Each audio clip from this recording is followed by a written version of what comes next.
the handbrake is evolving in the Harley scene.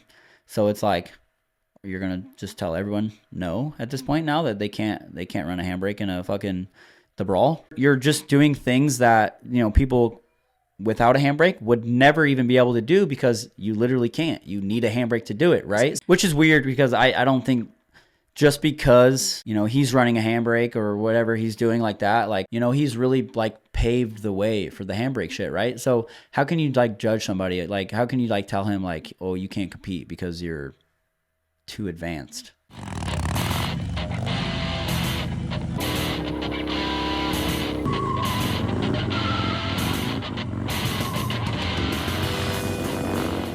So, dude, thanks for coming. Yeah, no worries. So, what is your real name, anyways? So my real name is Justin. Justin. Yeah. Does anyone call you that other than like outside in the scene? I don't think so. No, just Hooligan. Yeah. Because it's weird. Everyone, you know, whenever like you meet people and they're always like, man, I don't know what your real name is. I was like, that's fine. Do you ever You know? feel like you have two personas? I don't know. I've been called Hooligan for so long that that's who I feel like I am. You know what I mean?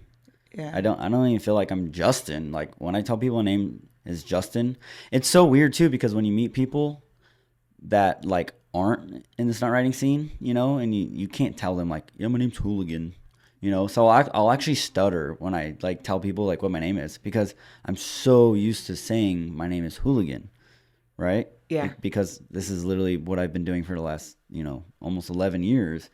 And it's just always, you know, meeting people in the bike scene. Totally. You know, hey, my name's Hooligan. What's up? My name's Hooligan. Do you feel like Justin's your professional name and Hooligan's you're like who you really are? Yeah. Right. That's how I feel. So my real name is Andrea, Mm-hmm. but I go by Drea. Right. Like all my friends call me Drea. Right.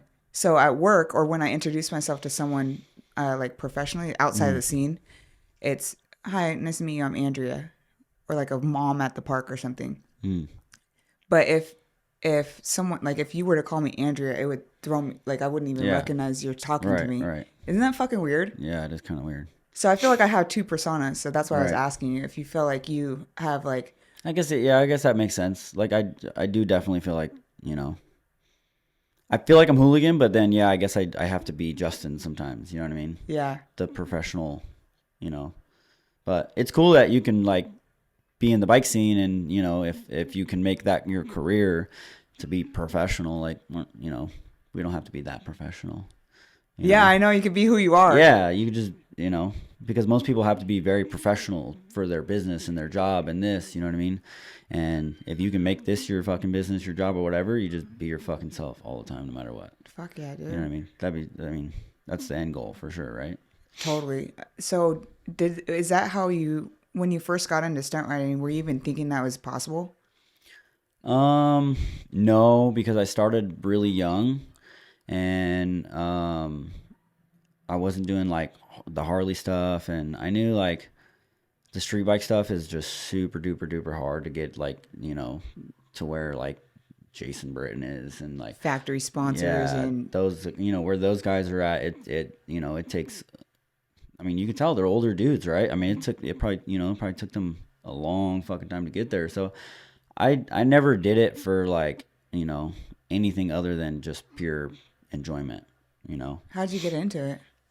You've been doing it for like stunt riding or riding for your whole life? So I started riding. I didn't actually grow up riding motorcycles. I didn't grow up, you know, riding anything like motorized or nothing like that. You know, my parents weren't that, you know, well off or anything. So, you know, we didn't have any money for fucking anything and anything like that. So like when I was 19, I don't even know why.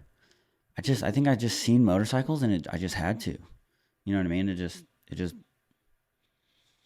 Like had to ride? it's kind of that one thing you like. I just like fell into it. I just seen a motorcycle one day and I was like, that looks so fucking fun. Like I want to just try that, you know? Did you have any buddies that rode? No. I got into it with a buddy.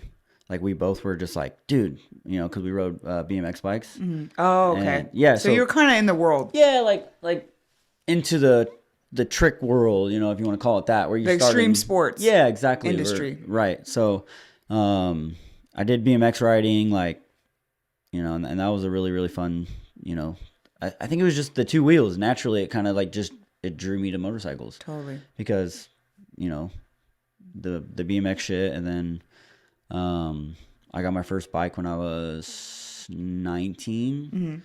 It was a Ninja 250. Oh, you started with 250? Yeah, 100%, dude. Yeah, And I rode that for like 6 months, and you know, learned how to ride a bike basically. Yeah. And I was like, you know, this is fun. Obviously, like, you know, I got to the point where I was like, I need a bigger bike now. Yeah. 6 months. That was quick. Yeah, I was kind of over it. I'm a limit pusher. You know what I mean? Just naturally, I think. So once I like, obviously the 250 ran out of fucking limit really fast. Yeah. So I was just pushing that thing to the limit, just doing, you know, tricks that aren't actually tricks on it. Oh, like, you know, when you first start out, you know, I was young, riding a little 250. I was like, you know, sitting sideways on the seat. You know what I mean? Just shit like that. And I was just like, this is really fun, but you know, I think that's where we all start. Yeah, honestly, you know, and we always doing see the Superman and like sketching. Remember sketching? Yep. And then, you know, when we get to our position we are at now, and we look back, you know, or we see other people doing that kind of stuff. The first thought comes to your mind, you're like, oh, you know, he's a squid, he's just jumping around on his seat. But then if you really like take a step back and you think about it, you're like, that was fucking me. You know what I mean? Yeah, that was totally I know. me. That's like the beginning, you know, where you start to feel like, you know, oh, I want to do tricks. I want to learn how to really ride this fucking thing, you know. And then so from there, I got a 06 636, which obviously the 0304s are 100 times better to stunt on. But you know, being young, I didn't know and or care. Or knew anyone. Did you know anyone that stunt rode that could direct you to the right bike at the time? Not really. Yeah. I knew a lot of street bike riders, but you know, this was extremely early into my motorcycle riding. Did you even know stunt riding was a thing? Like a niche? I didn't know it was going to be like what it is for me. I didn't really know. Like it's hard because it's like a yes and a no question, because I didn't know like really that much about it, and I hadn't seen that much of it. But like I think I'd seen enough of it to realize and to have that like that passion already start like forming, you know, because even on my 250, I feel like I was just trying to fuck around on it, like, you know, like pop the wheel up and, you know, stuff like, you stoppies and shit. Yeah, sketchy ass stoppies. Yeah, fuck yeah. I do the same shit. You know, 4-inch high stoppies, like, yeah, that was sick, dude. You know what I mean? Snap a pic. Right. And then screenshot that shit. Yeah, and then when you get into like, you know, actually riding a real fucking bike, you're like, whoa, this is crazy. You know what I mean? Like the potential to, you know, to do shit on this bike is just insanely different from, you know, like a 250 or whatever. So I got that, and then I started, I don't know, initially I really liked, you know, going fast and, you know, hitting the curvies and stuff. And I'm like, dude, I'm gonna kill myself if I keep doing this. You know what I mean? I'm gonna kill myself if I keep on doing this, because, you know, in my opinion, that's 100 times more dangerous than even stunt riding. You know what I mean? Like, there's probably more of a risk of us falling, but like, we're only gonna fall at 20, 30, you know, 30 or 40 maybe max, and that's usually, you know, hopefully the worst of it, right? If you fall at 120, you're probably gonna die. Yeah. You know what I mean? So I was like, I hit 180 maybe one time in my entire life, and I said I'll never do it again. You know, on a bike at least. It wouldn't be worth it, in my opinion. No. So it kind of pushed me away from doing that, you know, and then like the fast stuff, it pushed me away. So I kind of had to fill that void anyway. So I was like, well, I'm gonna just start, you know, really getting into the stunt riding shit, you know. Crash my bike like, I had to crash that bike like at least 8 times, like good ones. You know? Were you in the lot, or are you practicing like sketchy wheelies on the freeway? Like, what to you at that time? What was your definition of stunt riding? So I wouldn't do it on the highway, just because obviously, like, you know, I felt like I knew that I was, I knew that I was too new. I didn't know anything about, stunt riding at that time. I wasn't, definitely not nearly experienced. Like, I didn't know any, like, I had no skill set yet at all. Were you covering your foot brake? Sometimes, I did dude, I'm telling you, when you start out, you don't know. You know what I mean? And then, like, when now that I'm like helping other people or like if I'm giving them pointers or whatever like that, I'm like, dude, I wish I had somebody like that. You know what I mean? Like, it speeds up your progress so much when you have a coach. And like, I did the same shit when I was, first starting out, or you hit that one sketchy like balance, you know what I mean? You like kick your feet off and stuff, stuff like that. Like, we all do it. We've all done it. That's why I tried to help people, because like, dude, I would have loved for someone to help me. Hey, what's up, guys? I hope you're enjoying the episode. Real quick plug, I want to invite you guys to our online wheelie coaching course. This is exclusively made for Harley riders. We created a 3-stage progression method that is guaranteed to teach you how to wheelie.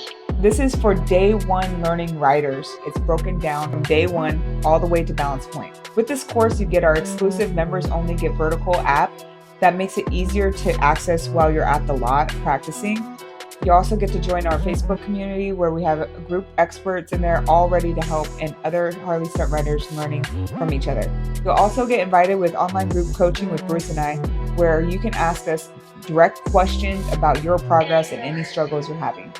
You can sign up at getverticalcoaching.com. Link will be in the description. Anyways, back to the show. Totally. So who did help you?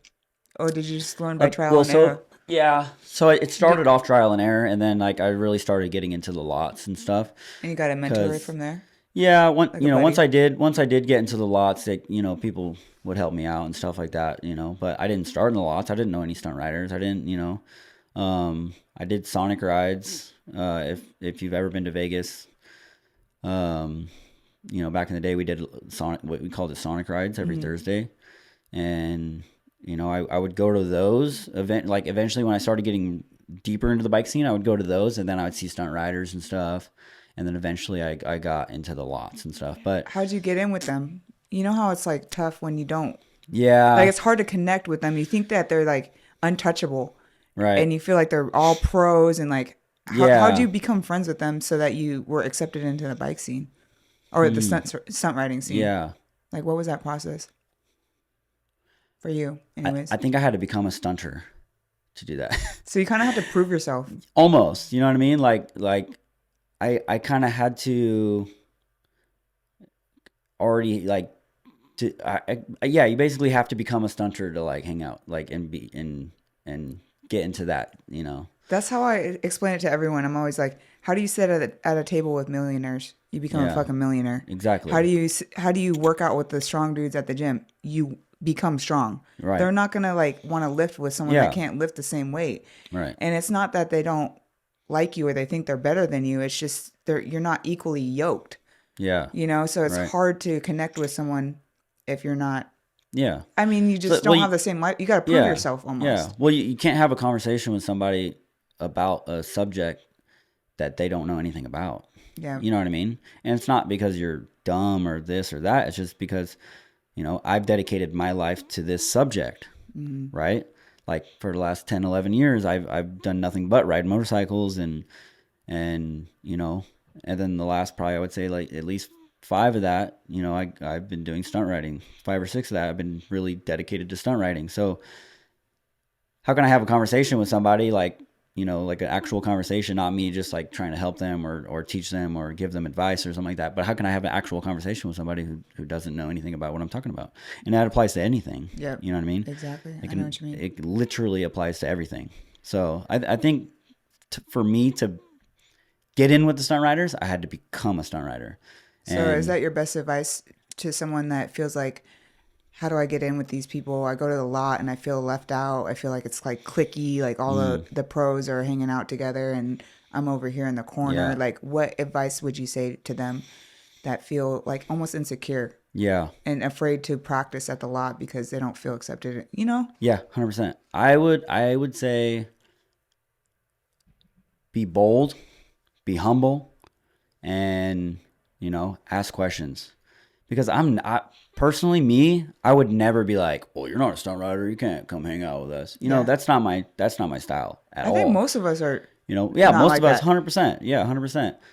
But I can see where you would feel intimidated to go like approach them because maybe you might get that vibe, but until you actually do it, you don't know. You know what I mean? So like I would say for someone who's like on the outside looking in, but wants to be inside,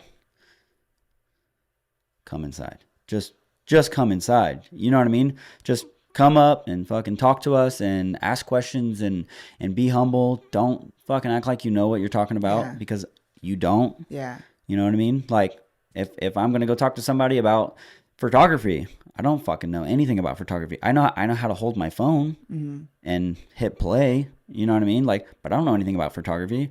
But if I rolled up to you, oh, I got this and I do this and I'm like that, blah, blah, blah, blah, you're gonna be like, you can spot it right away. Yeah, you're gonna be like, fuck you, I don't want to talk to you about this shit. You sound, you know what I mean? You're not bringing anything to my conversation or you're not bringing anything to my. But if I came to you and was like, what do you think about this lens? Or I'm struggling with this. Right. Yeah. I would be like, I would imagine you'd be like, oh, fucking do this or do that. And, I got you. Like, let me check your tire pressure. Let me, let's see what we can do to help you wheelie. So, right. Exactly that point. And if you come at it with that approach, they're going to be 100 times more open to helping you for one. And then knowing that you're like about it. Yeah. You know what I mean? Like, cause if we have a conversation and you're doing this or you're doing that, blah, blah, blah, blah, but you just don't seem about it, I'm not going to waste my fucking time trying to help you. Yeah. You know what I mean? Like if you take the advice, I mean, if the advice goes in one way, like one ear and out the other too, like stuff like that, I'm just like, what? I'm not going to waste my time. Cause this guy over here actually will use my advice and he wants it and he's fucking grinding and he wants to be where I'm at, you know what I mean? Or where somebody else is at and he wants to put the fucking time in and yada, yada, yada. I'm going to help this guy out. I'm not going to help you out. So how do you determine who has a potential and who doesn't? What actions do you need to see from them? I think it's just their drive maybe. Like it's hard. Like showing up. I think. Yeah. That part basically, like it's, are you going to put the fucking work in or not? Mm-hmm. You know what I mean? And that's, I guess, not the nicest way to say it, but it's like I am where I am because I put the work in, Totally. I've crashed a million fucking times. I push the limits. I fucking, I do what I do. And that's how I can be where I am is because of that. What did it take? Like when you were really when you were at the point where you're like, you made that conscious decision and that switch in your mind where you're like, all right, I need to really actually try because this is the goal that I want. You actually had a vision in your head of who you wanted to be. Right. At what point, or what did it take from there? How many nights and days? Hours.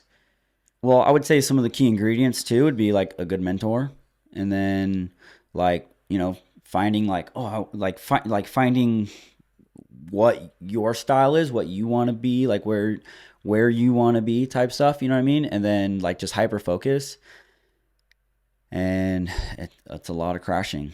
It's a lot of fucking crashing. If you're not ready to crash or you're not ready to, take that fall, I wouldn't even get into it at all. I wouldn't even start. You know what I mean? Yeah. If you can't mentally accept that I'm going to fucking crash, I'm going to hurt myself, like I could end up in the hospital. I could, and that's harder nowadays that, I have a wife and a kid to accept sometimes, but like I am willing to lay in a fucking hospital for a week if I have to, I am willing to recover for, months at a time to do what I'm doing because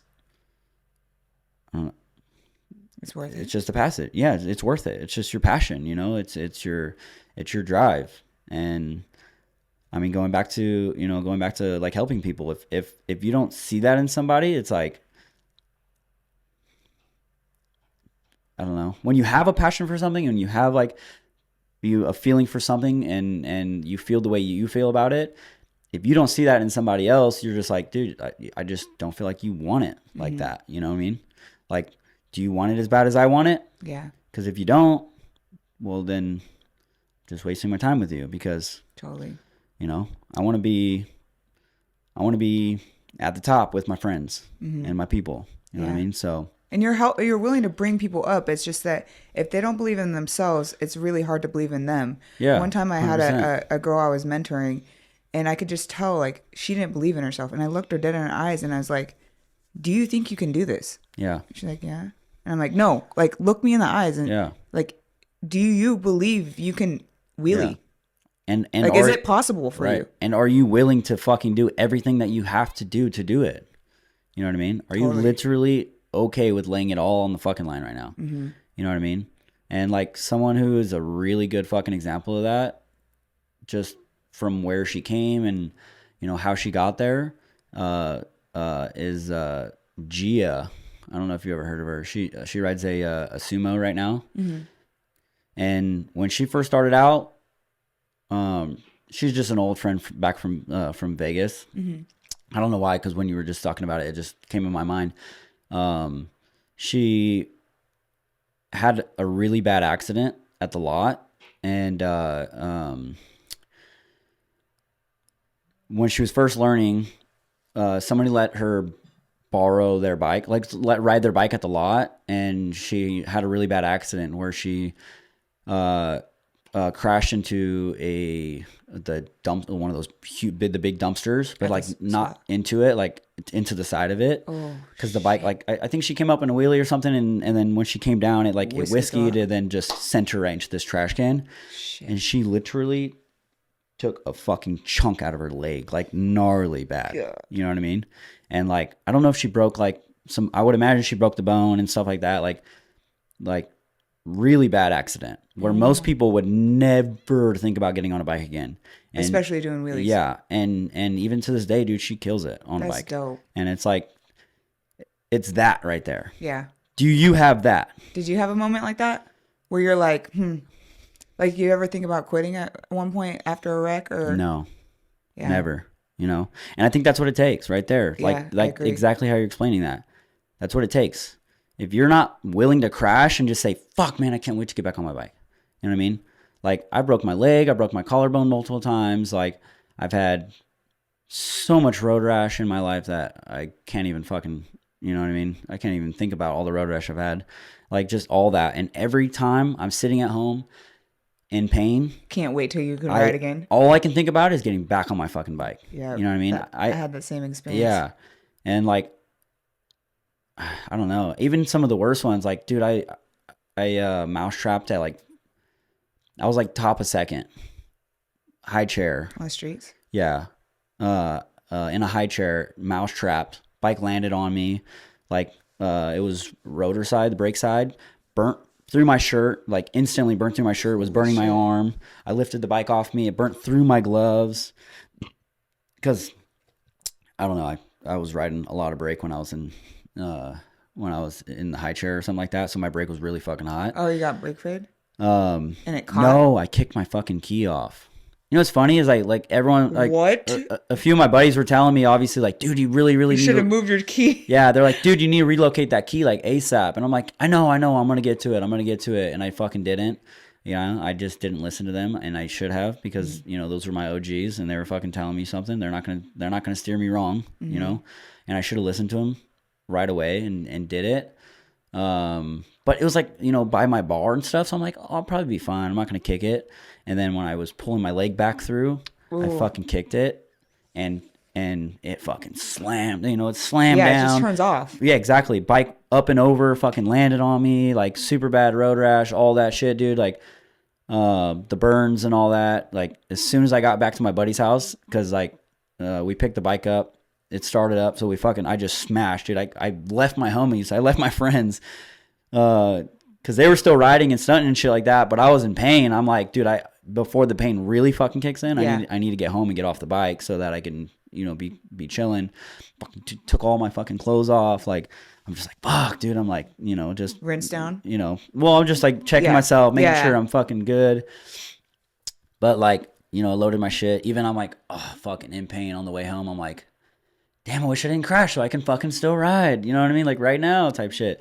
And it's like, that's just that, like, it's just something it's a fucking fire inside of you that you have to do, you have to do it. It's a strong, extreme strong urge. It's crazy. It's like a scratch you have to itch. Yeah. And I can understand sometimes, like why people do drugs. Because if it feels like that, then I can see why you might do drugs. Have you ever had to take a break from an accident or like a wreck or something where you literally could not ride because you were comparing it to a drug? And I'm just curious if you ever have experienced a withdrawal from adrenaline.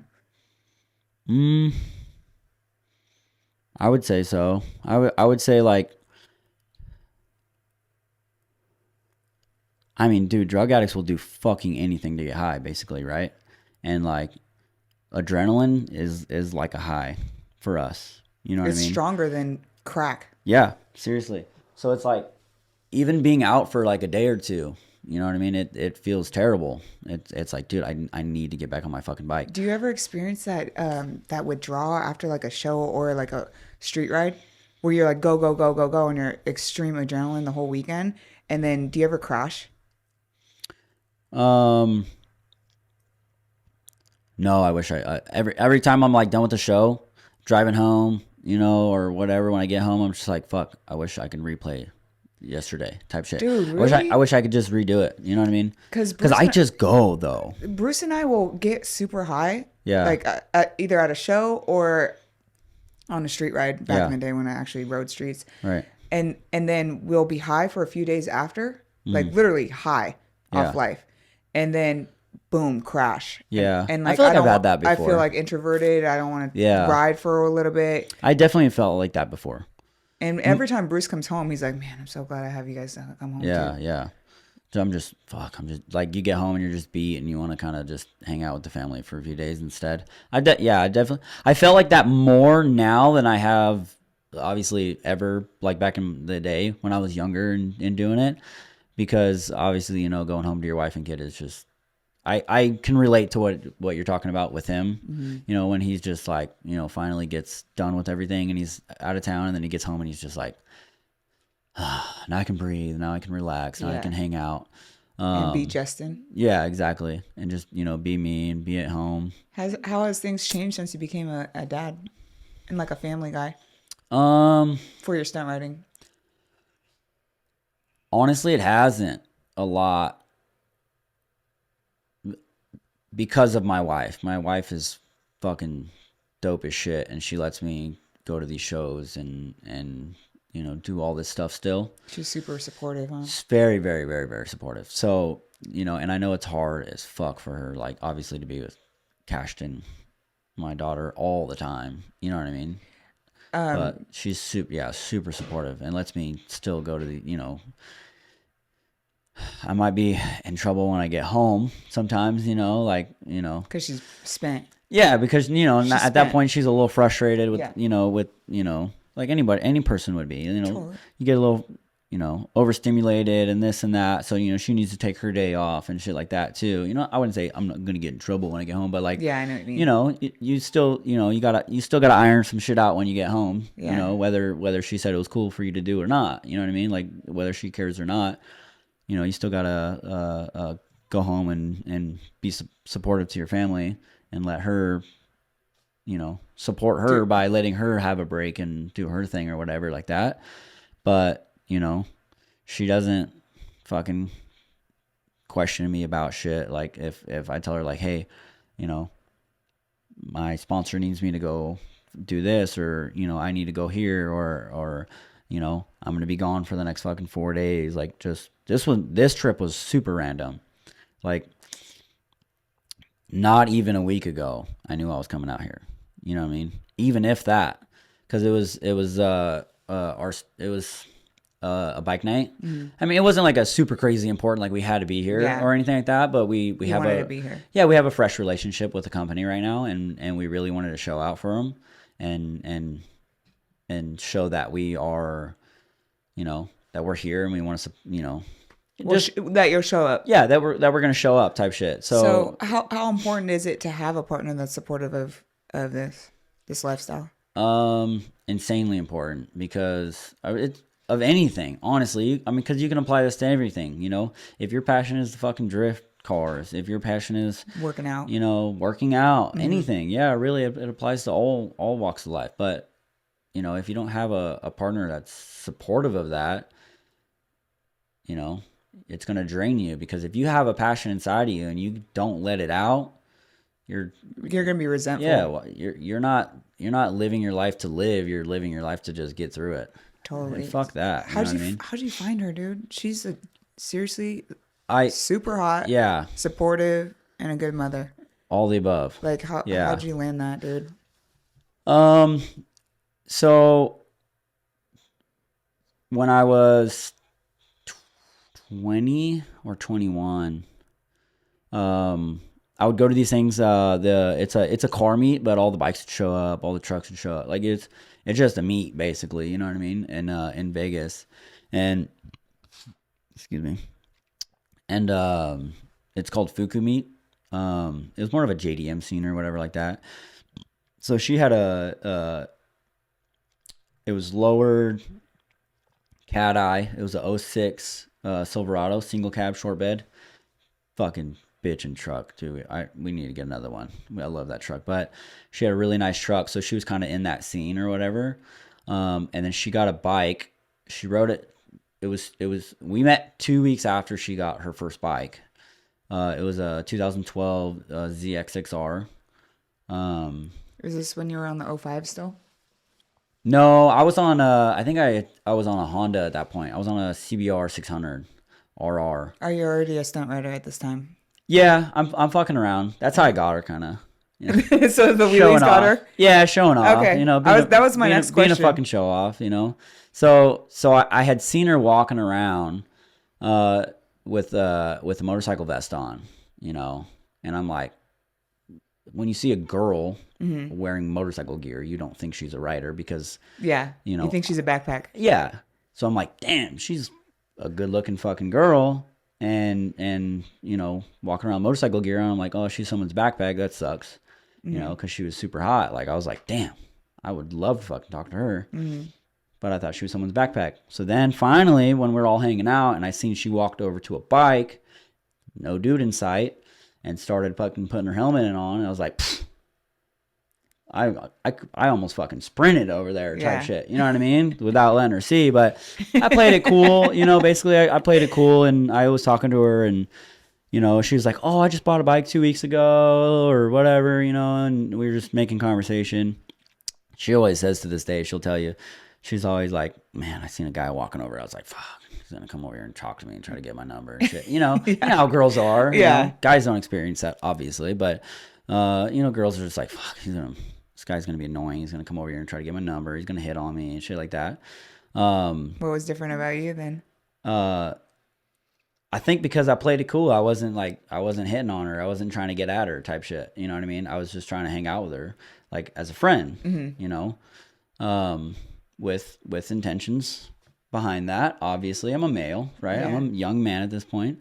So, and she's, an extremely attractive woman. So, obviously, why wouldn't I? But so I played it cool. Like, she's like, oh, I've only been in the, I just got a bike. I don't have any fucking friends that ride bikes. I don't know anybody who ride bikes. You know what I mean? Like, none of that. So, I just played it super chill. I was like, yeah, like, cool. Like, let's fucking meet up and ride and hang out and shit. Like, whatever, like, maybe I can. Did you invite her to this stunt spot? No, I actually. So how that conversation went or whatever, I was like, yeah, cool. Like, shoot me your number or I don't know if Instagram was. Yeah, Instagram was a thing back right then. So I probably got her Instagram or some bullshit. I don't know, her Facebook or something. I don't know what I got. But we were gonna gear up and leave as well at about the same time. And I was like, okay, so which way are you going? She's like, oh, I'm going this way. I wasn't going that way. You could have gone that way, but but that wasn't the fastest way home type shit. Yeah. You know what I mean? I went a little bit out of my way for a good reason. So I was like, oh, cool. Yeah, we'll go over here. I think she dropped think she dropped her bike in the parking lot when we were leaving. Oh, fuck. I hate that. So she was already embarrassed. She hit one of the little rollers, you know what I mean? Yeah. Like I said, she was very, new to the bike scene at this point, or motorcycles in general. And she got a 600 for her first bike. She, pretty ballsy. But just goofing off. But then when we leave, like obviously I'm a fucking show off. So I'm like, oh, do some wheelies and do this and do that, And she said that, that was basically like, locked her in. Yeah, kind of. You know what I mean? It wasn't, it sealed the deal, but like basically after that, she's like, oh, this dude's pretty fucking dope or whatever, maybe, or whatever she was thinking. And then so we were chatting it up, and then we went for a ride like pretty soon after that. I think it was only like 3 or 4 days after that. We were doing a memorial ride for somebody. We went and met up where the guy had passed away. I didn't know the guy, but I always try to support everyone else. Mm-hmm. So you guys already had mutual friends, and no. So she just because I invited her out to ride with us. Gotcha. She just showed up to hang out and ride or whatever, and get more acquainted with the whole bike thing. So when we were there, we all had our helmets on the bikes, and we went over I think it was a few 100 feet over to to where the accident had happened, and they were doing their service and stuff. A car rolled up. This is Vegas, obviously. A car rolled up. A dude jumped out and fucking stole our helmets and shit. Like stole some dude's helmets off their bikes and shit. Yeah, and then we heard it and kind of seen it, but we were so far away. We we're sprinting back to the bikes, but they were already fucking gone. So we jumped on the bikes and tried to follow dude, but dude was just gone so fucking fast we couldn't find him. And then I broke my shifter on my bike. Like a bolt fell out or something like that. So, we were hanging out, and I told her, I was like, yeah, let's go to AutoZone. We'll just kind of kick it for the evening, go ride around, go fix my bike. And then when we were at AutoZone, we sat in the parking lot for fucking, half an hour just talking and hanging out and shit like that. And I think that's, when we were hanging out, just being personable and just talking, just chilling. I think that was what kind of really, started that relation, started that bond. So she kind of was there for you, throughout your growth in stunt riding. Yeah, for sure. And then I set the tone right away. You know what I mean? This is what I do. She knew. She knew coming in. Exactly. You know what I mean? There was, How good were you at this time? Were you practicing like daily? This was your full on lifestyle, or were you still learning? So I had I think it was an 06 CBR 600 RR, which, you're not doing a tank on that. Yeah. You're not fucking really doing all this stuff. So it was basically a stock bike. Gotcha. And I was. So you weren't serious yet? I wasn't no, I wasn't very serious about it. You know what I mean? Because I would say you're not very serious until you're you're building a fucking bike. Yeah, you know I what I agree. mean? And putting money into it. Right, right. Except for those select few that just absolutely fucking slay on a stock bike type shit. You know what I mean? But they usually have learned on a stunt bike, or they've been on a stunt bike or done that. So I had that 06 636. It was fully built. I blew the motor on it. Eventually, and then I had sold it. So I was pretty fucking good at wheelies at this point. I'm doing pretty damn good. I was decent. I was decent enough to be on a stock bike, actually, in balance point and just, kind of chilling like that. It wasn't really that great. I didn't have my style or anything yet, but I could hold a wheelie and not not chasing out a wheelie. I can actually hold a wheelie for a little while and shit like that. So, but yeah, I mean, like you said, unless you're on a completely built, you're jumping the tank, all this shit. Do you think a lot of our homies, they haven't really found a chick like that? Yeah. That's down to ride or down to ride with support them basically. Yeah.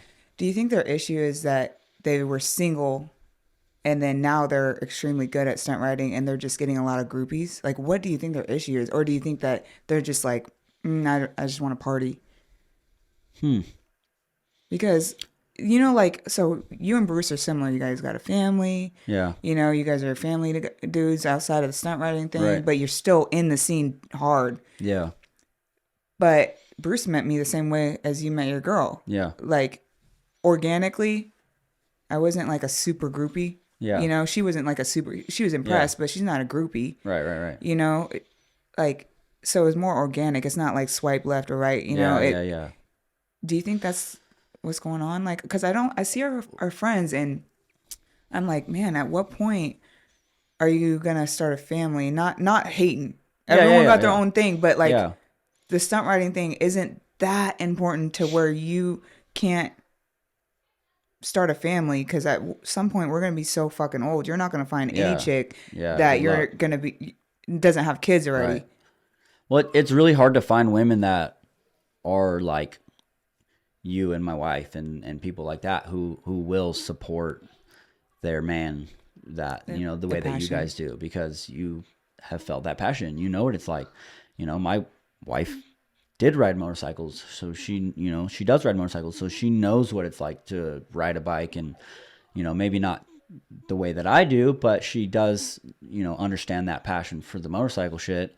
And, you know, I set the tone extremely early in the relationship of like, this is what I do. This is what I'm going to do. Mm-hmm. You can either get out early. Yeah. Like before you fall in love. Before you fall in love. Because if you wait fucking 6 years and then tell me that I can't do this, I'm going to tell you to fuck off. Yeah, it's like, not going to work. It is what it is. You know what I mean? I'm going to tell you that, yeah, it's not going to work out. So, you know, speak now or forever hold your peace. Yeah, I hear you. In reality, but there's not a lot of women that are, you know, okay with that, I think, you know, so,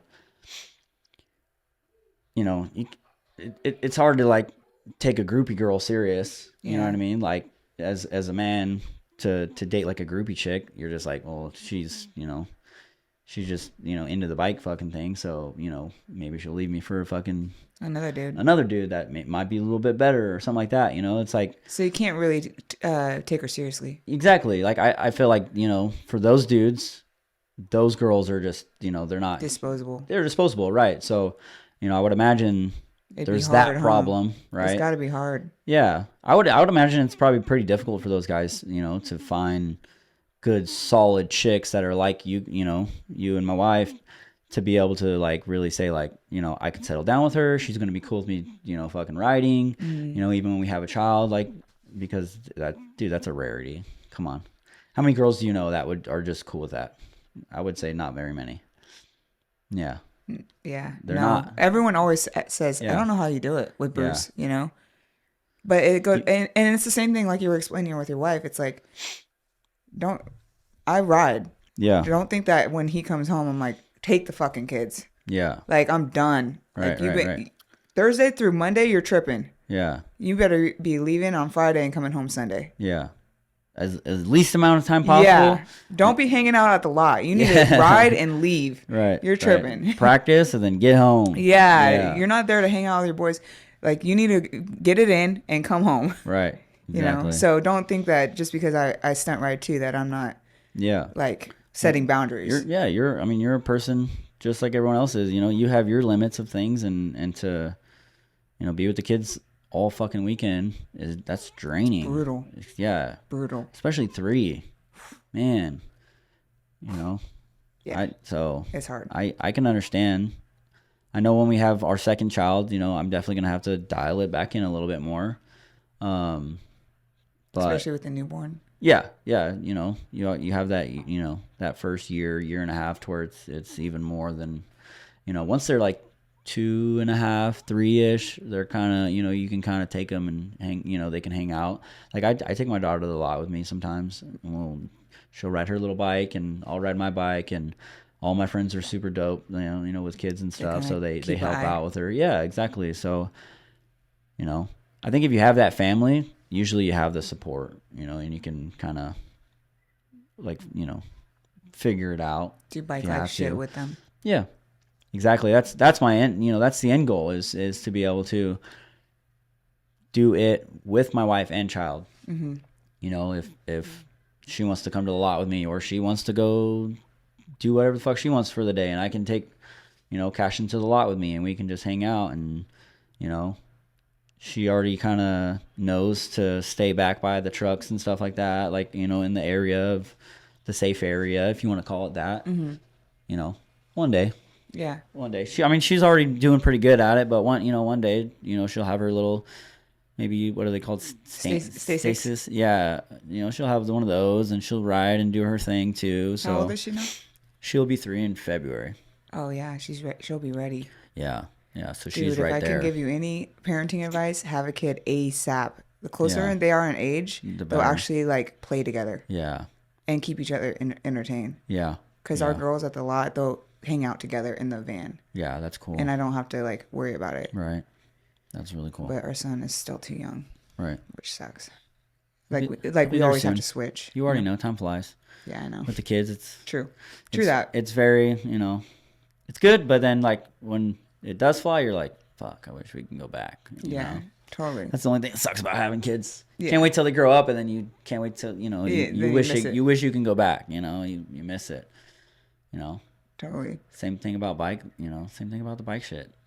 I Yeah. wish I can go back to, being 21 or 22 or 23. Back in those era. When we did the Sonic rides. Man, I telling you, back when I used to ride all fucking day, dude. Like I would go out after work 5 in the evening on a Friday night, and I wouldn't get home till 5 o'clock in the morning.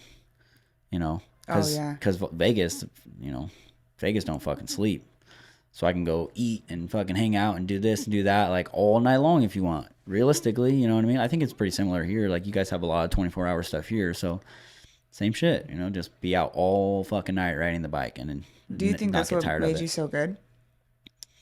Riding all the time. Yeah. You really got to put that seat time in. People think, just like that whole conflict with that dude that came up, the get your CCs up, that dude, that whole thing that happened recently.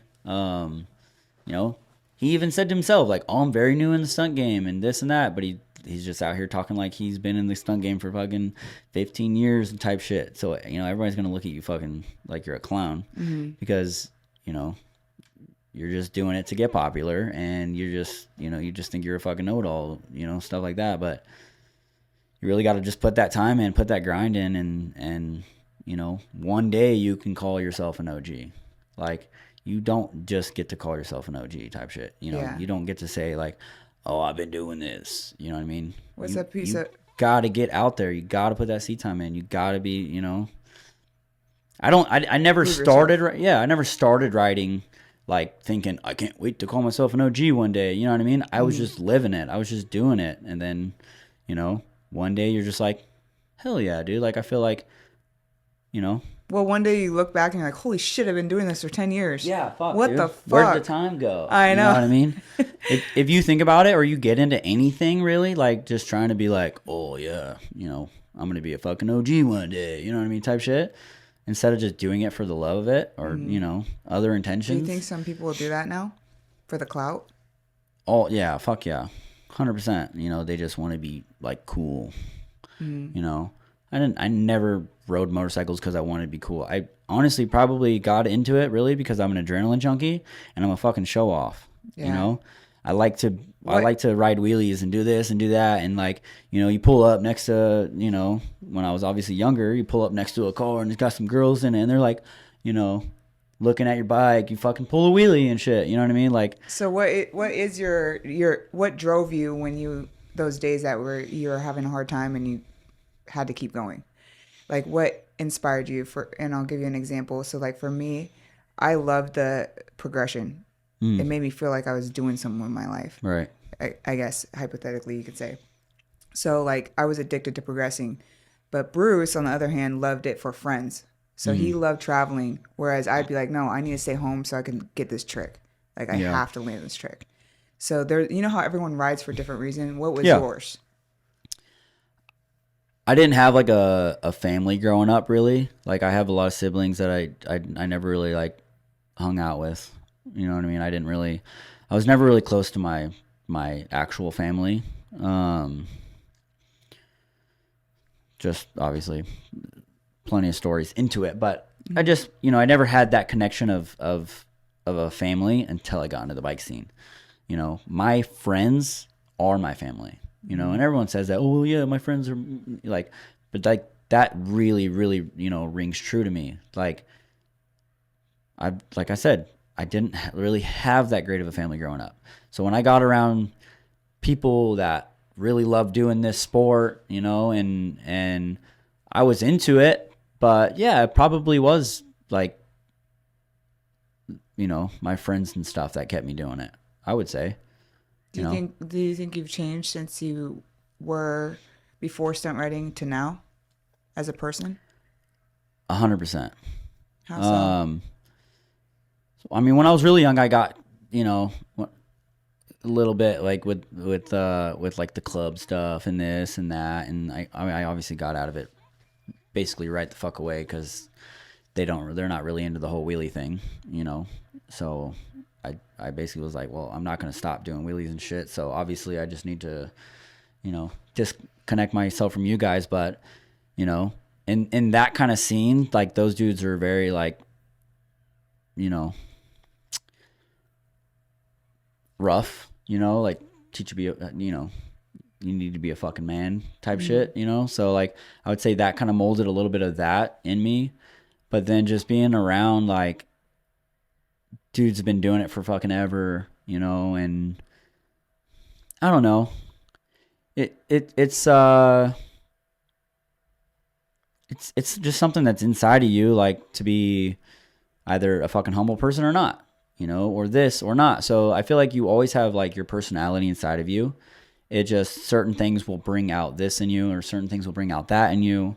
You know what I mean? It'll light and a really, fire that was there already. yeah, like if you're you know, a cocky piece of shit, you're probably gonna be a cocky piece of shit for the rest of your life. You know what I mean? Like, yeah, that's just inside of you. It is, you are who you are, unless you really fucking sit down and like, I need to change who I am and this and that. and work, right? work. Exactly. And if you need to do that, you know, that's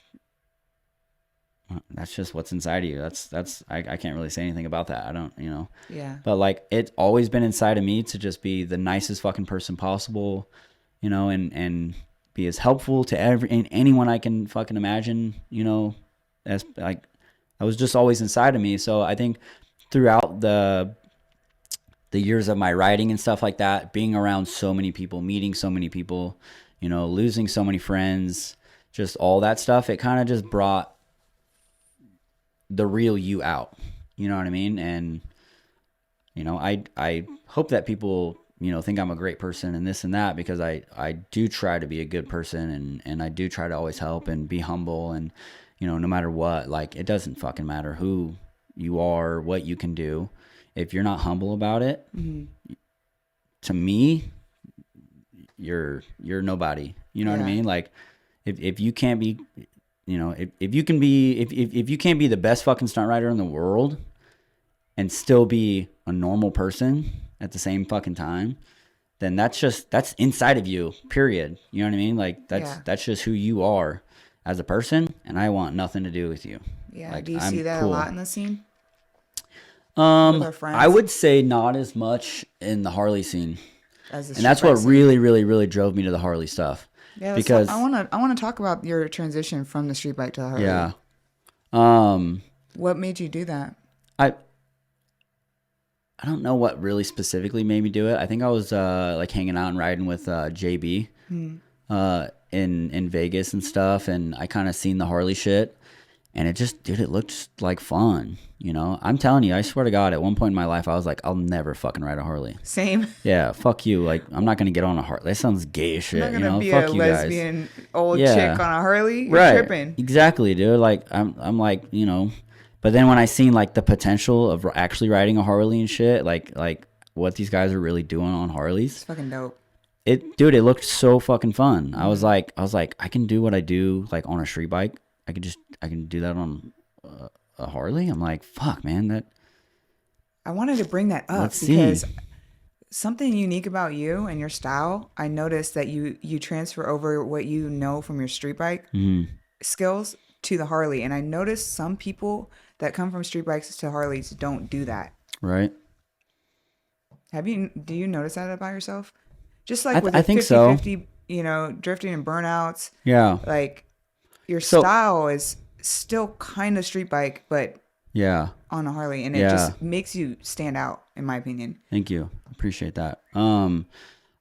Yeah, I think there are people that don't really bring that over, but I think it's just your style within. You know what I mean? Like or do you whenever I ride anything, it's just me. You know what I mean? It's just me riding. Like if I ride a Grom or a street bike or a Harley, it doesn't fucking matter. I think what I ride or drive, like I be me to the fucking fullest, and it's gonna come out how it comes out. And I think that's how it transfers over. And I feel like, you know, there are people that, you know, maybe they don't have that style, or maybe they just don't, you know. Do they not look outside the box and they're trying to do what's cool? Maybe. I don't. Yeah, possibly. What's I mean, cool within the scene right now, and they're not thinking outside the box. Like, oh, why don't I do what I did on my street bike? Yeah, maybe. But like, I don't feel like there's not a lot of dudes that transfer from street bikes to Harleys. If you think about it, it's weird. It's getting more popular now. Like, for sure. Like, there are a lot more now. But if you think about it, there's like, I can almost list the dudes that have gone from street bikes to Harleys. If you really think about it, there's not that many from like that do the transfer over, or at least do both. It's usually like compared to and then compared to like if you start with street bikes, you kind of usually stay with street bikes, you know, forever. Or if you start with Harleys, obviously you're, you know, probably going to stay Harley, you know, forever. Or if you start with dirt bikes, you might go to a Harley. Yeah, maybe, you know, however, usually however you start, you usually continue in that way. Do you notice a style difference from the guys that ride street bikes first versus the guys that ride dirt bikes first? And then go down Harley? Yeah. So I have a good buddy that was in Vegas. He started on dirt bikes, and like, you know, just riding regular dirt bikes when he's younger, right? And then he gets into stunt riding, the dirt bike stuff, you know, street tire, doing the whole thing, and he just fucking slays on a dirt bike. And you should have seen him on a Harley. He rode that fucker exactly the same. It's dope, huh? Yeah, you know how I think they're really similar. Yeah, I think they might be. You know, I don't know. I've never really got down on a dirt bike like that. I think it's the engine brake. Yeah, maybe. Because like with the street bikes, we're so used to brake control, right, and using our brake, and then you get on a Harley and you got to figure out, okay, there's a lot of engine brake. Yeah. How do I manage this? Yeah. And then the dirt bike guys, they already know how to use it, and they drop it down and bring it back and drop it in. They have that like sketchy style to it. Right. It's sick. It is sick. Like, I do think going from a dirt bike to a Harley instead of going from a street bike to a Harley would be a bigger benefit. Yeah. Because yeah, like you said, the dudes, the way that they ride the dirt bike, it, you know, you can really put it into riding a Harley, and they fucking slay. Yeah, it's on a Harley, this dude like doing all the jump over, like kicking his legs out crazy sideways and shit like that. Like, obviously not, you know, with no handbrake, but that's what they do that's how they do it on the dirt bikes. They're used to it. And then they just do it on the fucking Harley. Yeah, they know how to use their engine brake. It might even be, I'm sure it's easier on a Harley. Because because the weight, it's kind of bigger, it stays planted more, and then like when you're kicking your legs around and doing this or that or whatever like that, the dirt bike's gonna react to that, where the Harley is kind of not as much. It stays put.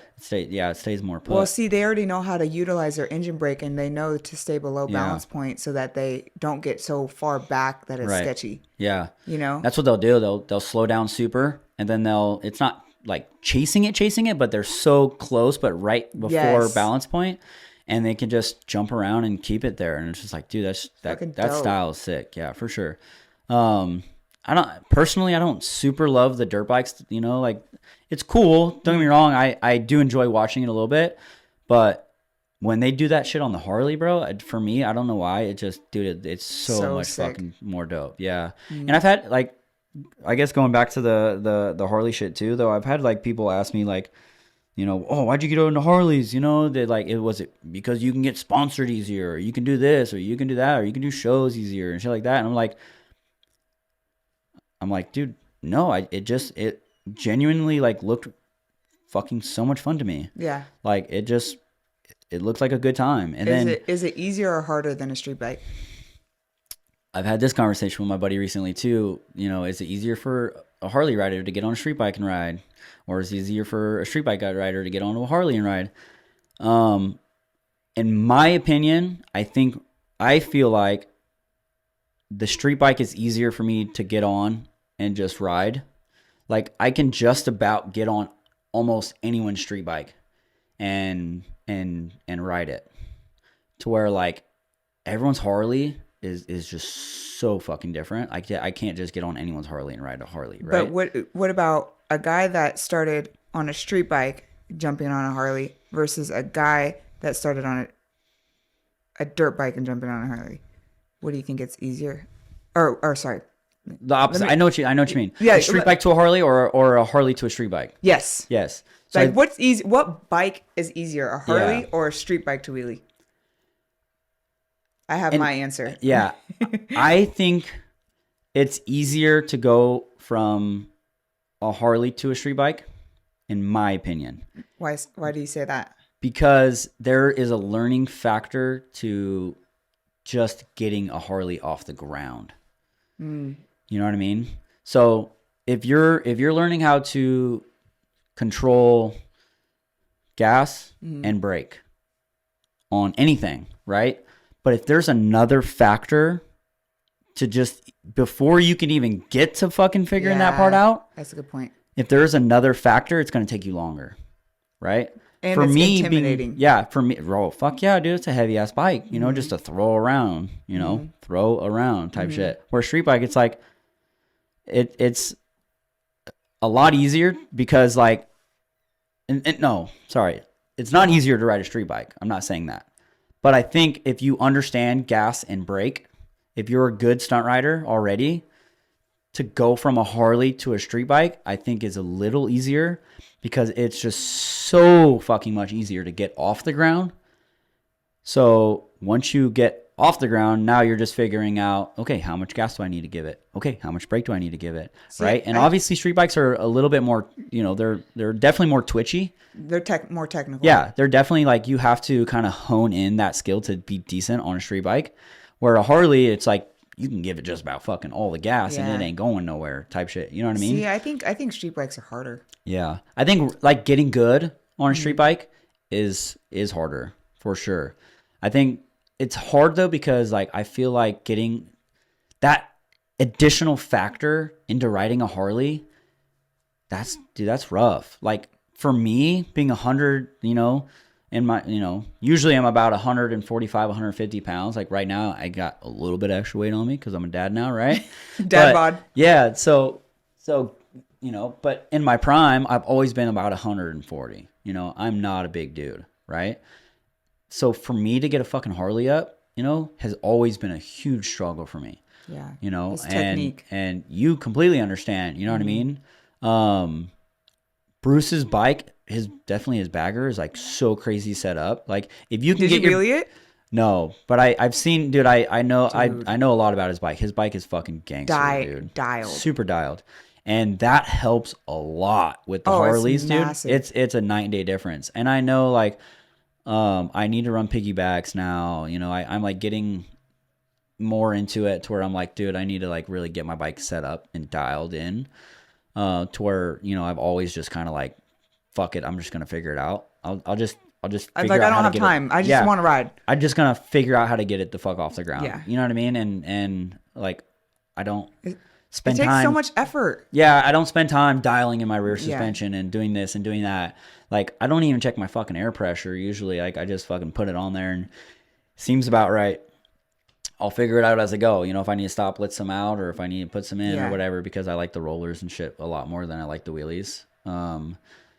So that, you know, I want a little bit more air pressure, which makes it really fucking hard for me to do wheelies because my tire just spins. That's my issue too now. Like, yeah, that's always been a huge issue for the Harley shit for me because I love to slide. I love to swing. And when you set something up to slide, it's not set up for wheelies. It's not set up to grip. Right. So have you figured it out yet? Yeah, I just kind of like, you know. What do you do? Tell me. Deal with it. What tire do you run? I don't. I run anything. Any burner? Any takeoff, I'll fucking run. I don't care. And you can still wheelie. That's the struggle for me is I have to wheelie, right? Because obviously I want to fucking wheelie. So I have to muscle it up. I have to figure the fuck out. So do you do a burnout first? Well, yeah, any tire, like obviously it's like a throwaway tire that's been sitting for years. You want to burn that first layer off at least, you know what I mean? But before you clutch up to get your tire warmed up. Yeah, like sometimes I'll do that. It's really like technique, you know what I mean? Once you figure out like how to really apply the little amount of body weight that you have to that fucking back tire, you know, weight distribution. Yeah, and that's why you don't really see me getting fucking sit downs up that much. Yeah. Because it's such a struggle. Dude, it's such a struggle for me that I don't even want to fucking try. I know. It's not even worth it, dude. I'll just jump to sit down. Yeah, exactly. I'll just, if I want to be doing sit downs, I'll just knee knock up and then I'll sit down to sit down. And that to me is why I feel like Harleys have been more of a struggle for me. You know what I mean? Yeah. Like the street bikes, I would say, you know, it did probably take a little bit longer for me to like hone it in and really get like decent with it, like that technique. But I can't really say because I started on a street bike and then went to a Harley. So if I never had stunted anything and then got on a Harley, I don't know how long, those motherfuckers. Yeah, how long? Right? How long would it have taken me to figure out, you know, how to get decent on a Harley? Because you still have to learn throttle control, you still have to learn brake control, and you have to learn how to get it off the ground. Yeah. And you're not confident or anything at that point. You know what I mean? Usually you definitely got to like fucking start on something else before you get to a Harley, in my opinion. Yeah. You know, you either start on a Grom or a dirt bike or something. Like get the there's not concept. There's not a lot of people who like really start on a fucking Harley as their very, very first bike. It's been done though. Yeah, it has been done. And that's crazy. I'm really impressed. Yeah, because like I said, I feel like that additional factor, it just makes the process so much longer.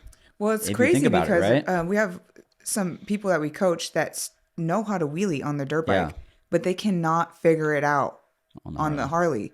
So then they come to us. Yeah, 90% of it, I guarantee, is getting it up.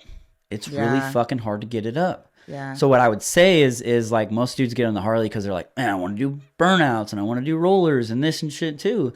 Like what you have to do, in my opinion, if you want to get good at wheelies, is you have to set your bike up for wheelies and don't do any burnouts. And it's going to cost you fucking money. It's going to cost you time and it's going to cost you pain. But like, yeah, you build your bike for fucking wheelies, get good at wheelies, and then transition your bike over to getting, you know, to make you know, drifting and rollers a little easier on your bike. You know, I think that would speed the process up a lot. So this is where it's fucking me up right now in my progress.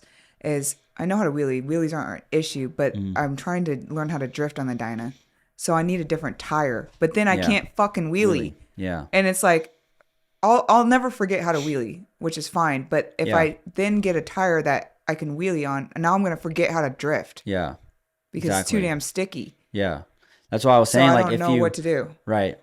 Because you know how you have to always practice. Yeah. You have to practice everything consistently. You always got to keep doing it. Or you're going to lose the skill. Exactly. So I don't know what to do. Any advice? That's rough. I'm trying to find like a perfect in-between tire, which I think is the Metzler 888. Yeah, if you're going like a brand new tire, I heard the Metzler 888 is pretty good. I've literally never in my life ran a new tire. And that's, I think well, then I got to find a perfect tire pressure on top of that. Right. Like, so in between. My advice would be, you know, if you're just learning wheelies, like brand new to the sport, obviously set your bike up to wheelie 777 on the rear, learn how to fucking wheelie, and then learn how to wheelie in difficult situations, which would be a shitty tire, right? If you're just learning how to wheelie. But if you're a stunt rider already currently, you already know how to wheelie, you know, you're good at, you know, you already have the core fundamentals. I would say run shitty tires and figure out how to fucking wheelie. You know what just dawned on me? I forgot this fucking trick because it's been so long since I rode street bikes.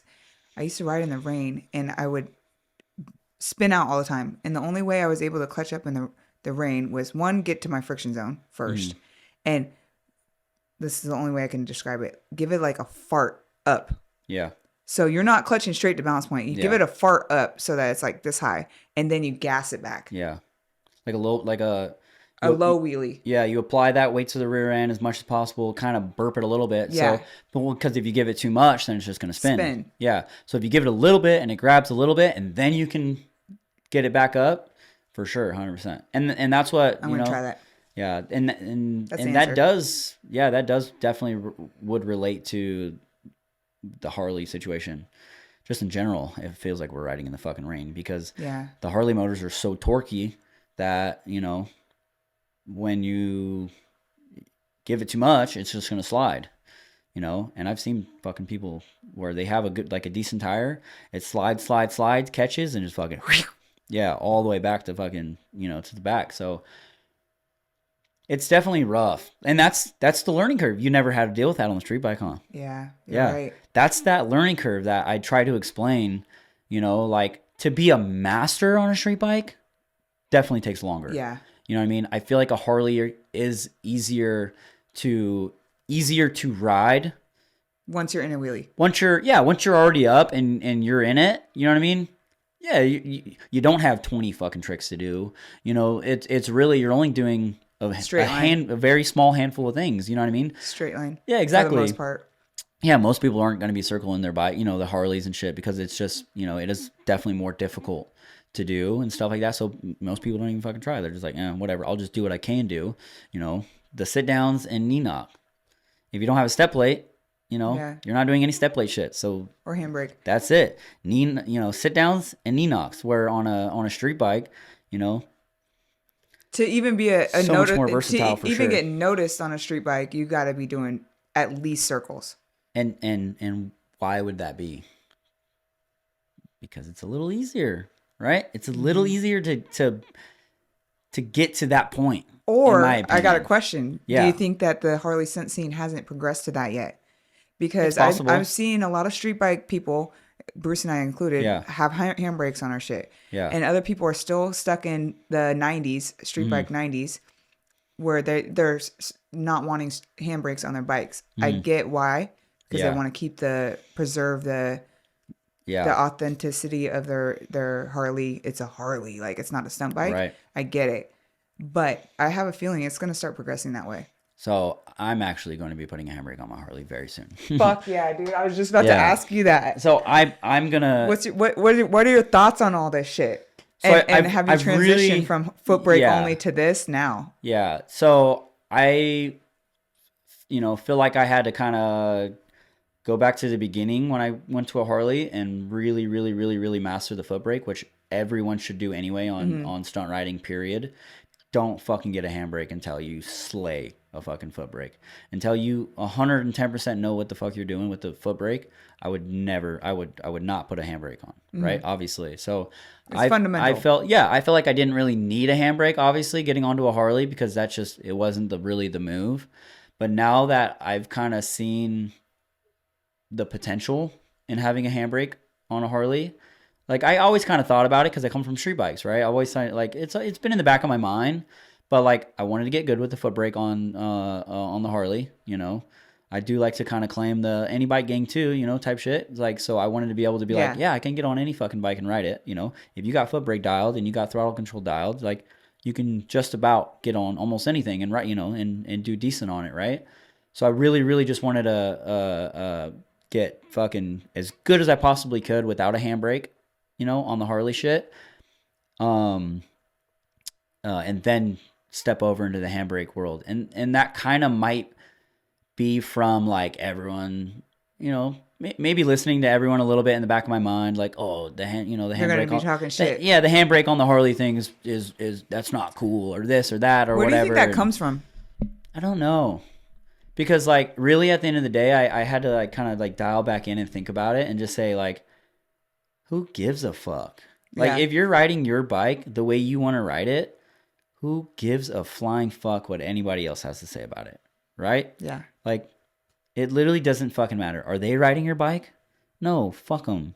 Like I've had people say like, oh, taking your stops off is fucking cheating. Okay. How? And it makes you a better rider. Yeah, and you drift a car, right? You fucking get more angle. Yeah. It's the same fucking thing. Like, that's what I did on my Harley. It's the same shit. So do you think it's more that it's an unknown that, especially in the Harley world, it's an unknown that they're not like comfortable with yet, and they feel like Possibly. they can't do it, or it's a new learning curve for them, so they don't want. I don't know. I think it's per almost person. like, you know? I think it's per person. Like, you know, some people, like you said, want to keep that nostalgicness of it's a Harley. So like, It's not a stunt bike. You don't put fucking handbrakes on Harleys. Like that's kind of like always kind of like been a little bit of a motto, if you will. You know, like into the Harley shit. Like you just don't put handbrakes on Harleys, right?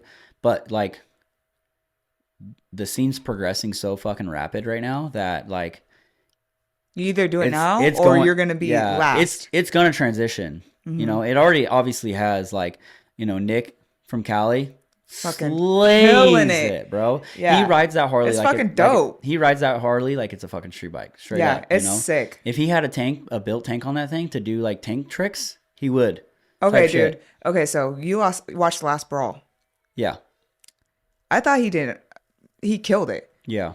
Do you think that there's some sort of like, because They're Bruce is judging, and then Yeah. whoever else was judging, and one has a handbrake and one doesn't. Bruce sees handbrake and he sees it's attractive because Right. he has skill, control, all the things. So Max is like, you guys are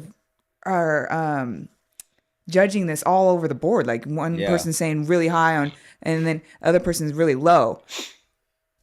I forgot where I was going with this, but do you think Is there a that difference between the judges? Basically, like one guy that doesn't really think Value it. Yeah, doesn't really think doesn't really think the handbrake is cool yet because he's a traditional Harley guy, right? Compared to somebody who comes from the street bike shit. He has a handbrake on his Harley. He does handbrake tricks. He knows what it takes? and you know, the difficulty level and this and that. So he's going to judge it that way, where somebody else doesn't know. Yeah. You know what I mean? So they're judging it correctly Based off their perception. based off what they know. Yeah. Their So perception. do you think that the rest of the scene that is fuck handbrakes, do you think they're that judge that comes from a place of they just don't understand what it takes, and that Possibly. it doesn't take away from your foot brake skill? Right. Like, Possibly. you know what I'm saying? Yeah. You can only do X, Y, and Z with a foot brake. Exactly. And people are already fucking bought like double hand Yeah, dragging. Like yeah. what Helmet how much dragging and further shit. how much further can we take the foot brake? I feel Until it like goes into yeah, handbrakes. I feel like it's progressed, like I said, so rapidly that I think we're capping out on the handbrake, on the foot brake shit. Like, what is there to drag now? Your dick. What are you? Yeah. What are you gonna fucking drag now that somebody else isn't? Yeah. You know what I mean? Or what are you gonna do that nobody, you know, somebody else isn't doing already? And that's what kind of like I think took my burnouts and roller game where it is now, because it's like I you know, I don't want to be like, oh, I want to stand out and want to do this, but I just don't want to be like everybody else. I want to do what's hard. Yeah. You know, I want to do sketchy shit and like, and progress the scene. And, you know, I want to do that. Right. So it's like these dudes doing fucking helmet drags now. Like that's fucking nuts. Yeah. Like that's crazy. Right. And they're definitely staples to the fucking scene. And they have progressed the fucking scene to where it is now. Right. But it's like, what more is there? Yeah, what else can you do? You have to have your Yeah. foot there. Like there's dudes doing double hand drags and you know, like even like stretches now. He shifts into fucking neutral and he's just chilling. Like he'll do like a no hander, or he'll just sit there, do a coaster, like one, you know, or something like that. It's just like, what more is there though? Like What's next? Yeah. Like if you watch Nate, like Dyna Nate, if you watch some of the shit he does, like, dude, like, what more is there? Oh, I know. Like, I don't get it. He'll shift into neutral and then put his bike on limiter, and he'll I think he uses the throttle cable to lock it into limiter. No hands, does hand drags and shit like that. Yeah, in limiter, in neutral. Damn. Doing hand drags and shit like what more is there Yeah. to squeeze out of it? Well, what's sick you is know? kind of with their stubbornness. It's kind of sick because they're coming up with some innovative Very shit. crazy shit. Yeah, that you wouldn't if they were Yeah. just to switch into a handbrake Right. tomorrow, you know? So Yeah, it's kind of cool. And that's why I feel like I didn't go to the handbrake right away Mm-hmm. because, you know, not that I wanted to prove myself, Yeah. but prove to myself. Yeah. I don't need a fucking handbrake. And I already knew Yeah. I didn't because I rode street bikes for fucking years without a handbrake. Yep. And even with a fucking handbrake, I can, you know, I have the foot brake control. Like that's not like I never in my mind like thought of that being a problem. Yeah. But it's just like I wanted to try it out traditionally. I wanted Totally. to ride the Harley, you know, that way and shit before I went over to the handbrake shit, you know. But I'm telling you right now, I'm not doing a helmet drag. So, Yeah. you know, I need to take my own path, what works best for me personally, to do what I want to do. Well, you'll stand out, dude, because like no one's fucking doing the shit. Yeah. Like, and you might as well do it now instead of what 2-3 years from now when everyone has a handbrake. Yeah. And then now you're just Right. you know, you're not leading the way, I guess you say. And you know what's crazy too is obviously you know, but Jason Poland's been doing it for so fucking long. I'm extremely surprised that it hasn't already gotten to be like That level. that, like obviously not his level. Dude's a fucking I know. legend, but like to that point to where it is going to be now and or here in the near future. Like, why did it fucking take so long? Well, You know what's what I mean? That's weird? Okay, weird. so this is the thing. I don't know how much I'm supposed to say this out loud, but they wouldn't let him compete in the brawl. Yeah. And I thought at first I'm like defensive because obviously I run handbrake and I'm like, what the fuck? You know, that's some bullshit, you know? Yeah. But then I thought about it and I'm like, well, his bike is extremely set up, Yeah. which is like no issue, like whatever. I love that. I love his style. It's kind of not in a sense. It's kind of not like you're not really competing with the same people at that point. Well, you know what I mean? and then that goes back to like cheating. It's not cheating. No. His 100%. bike is way more set up, but there's no way that you could do that same thing, even if you had the skill on your bike, because your bike's not set up. But then it's like, how do you host the competition with that in mind? With like, do you have different classes? But there's no one in his class, so let's just like not handbrake versus foot brake class, right? Because I don't think there is a way to do it. I think we can sit here and think about it for fucking hours. I don't think we're going to come up with a way to do it, because if you think about it, street bike competitions, they're all basically the same. They all have handbrakes and they're all this and they're all that. You're comparing one thing to one thing, right? You're comparing oranges to oranges when it's the street bikes and they're competing like that, right? But it's like with the Harleys, it's like somebody with a handbrake compared to somebody not with a handbrake. Like, their skill is just you're just doing things that, you know, people without a handbrake would never even be able to do, because you literally can't. You need a handbrake to do it, right? So this is the thing, going back to the street bike competition, if a dude came in saying, I want to compete, but I don't have a handbrake, okay, you want to compete or not? Right. Like, we're not going to make a separate fucking class for you. Yeah. You know, so like, but you're still able to compete if you don't have a handbrake. Right. Whereas we're saying no to like Jason or something, you know? Yeah. Which is weird, because I don't think just because, you know, he's running a handbrake or whatever he's doing like that, like that's his own personal, like he chose to go that route. He's been an absolute, you know, what's that word? Like when somebody's like a leader in something. What's that word? I can't fucking remember. I don't know which word you're thinking of, but he paved the way. Like paving the way. Yeah. Like, what are those people called? Fuck. What are we, when we refer to people like that? Like a God, it's right on the tip of my tongue. But basically, like, you know, he's really like paved the way for the handbrake shit, right? So how can you like judge somebody? Like, how can you like tell him like, oh, you can't compete because you're too advanced? Yeah, you're too good. Right. You're gonna win every fucking time. Yeah, and it's like, but I can. So it's really hard, because I can agree. Mm-hmm. I know. But also disagree. I'm right there with you, and because you that's my can't homie. you can't compare apples to oranges, right? Yeah. You can only compare oranges to oranges. They're two different fucking fruits, right? Yeah. So I think the answer is you don't do runs. Yeah. You do sickest trick. Right. or You have to do or yeah, like you have different, separate it. right. You have to do something. But here's the thing: is there's people now, like you said, the progression of the handbrake is evolving in the Harley scene. So it's like you're gonna just tell everyone no at this point now that they can't run a handbrake in a fucking the brawl, right? Yeah. Obviously they're not because because Bruce has been running Yeah. for at least the last 2 years with the handbrake and Since forever, dude. yeah, so he's been doing it. Yeah. So I don't know and or understand why they would have said no to Jason. Maybe this was like so early into it that they were just like, not really with the whole handbrake shit at that point. Yeah. But like, they're gonna have to be. Yeah, it's crazy because Get with it or get I went lost. to. Were you at the first brawl that they ever had? I was In not. 2018, I think it was. I was not. I wasn't in the Harley scene by then. Oh, I've only been shit, riding a dude. Harley for like maybe 2 years. Oh damn. Yeah. Well, I actually competed in the first one. Hell yeah. It was That's dope. gangster shit. I mean, I knew I wasn't gonna place or nothing, but it was Yeah. still fun.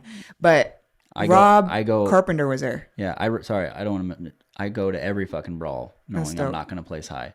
I get top 10 maybe every once in a while. I just do it for the fun. love of it. Yeah. I just enjoy doing it.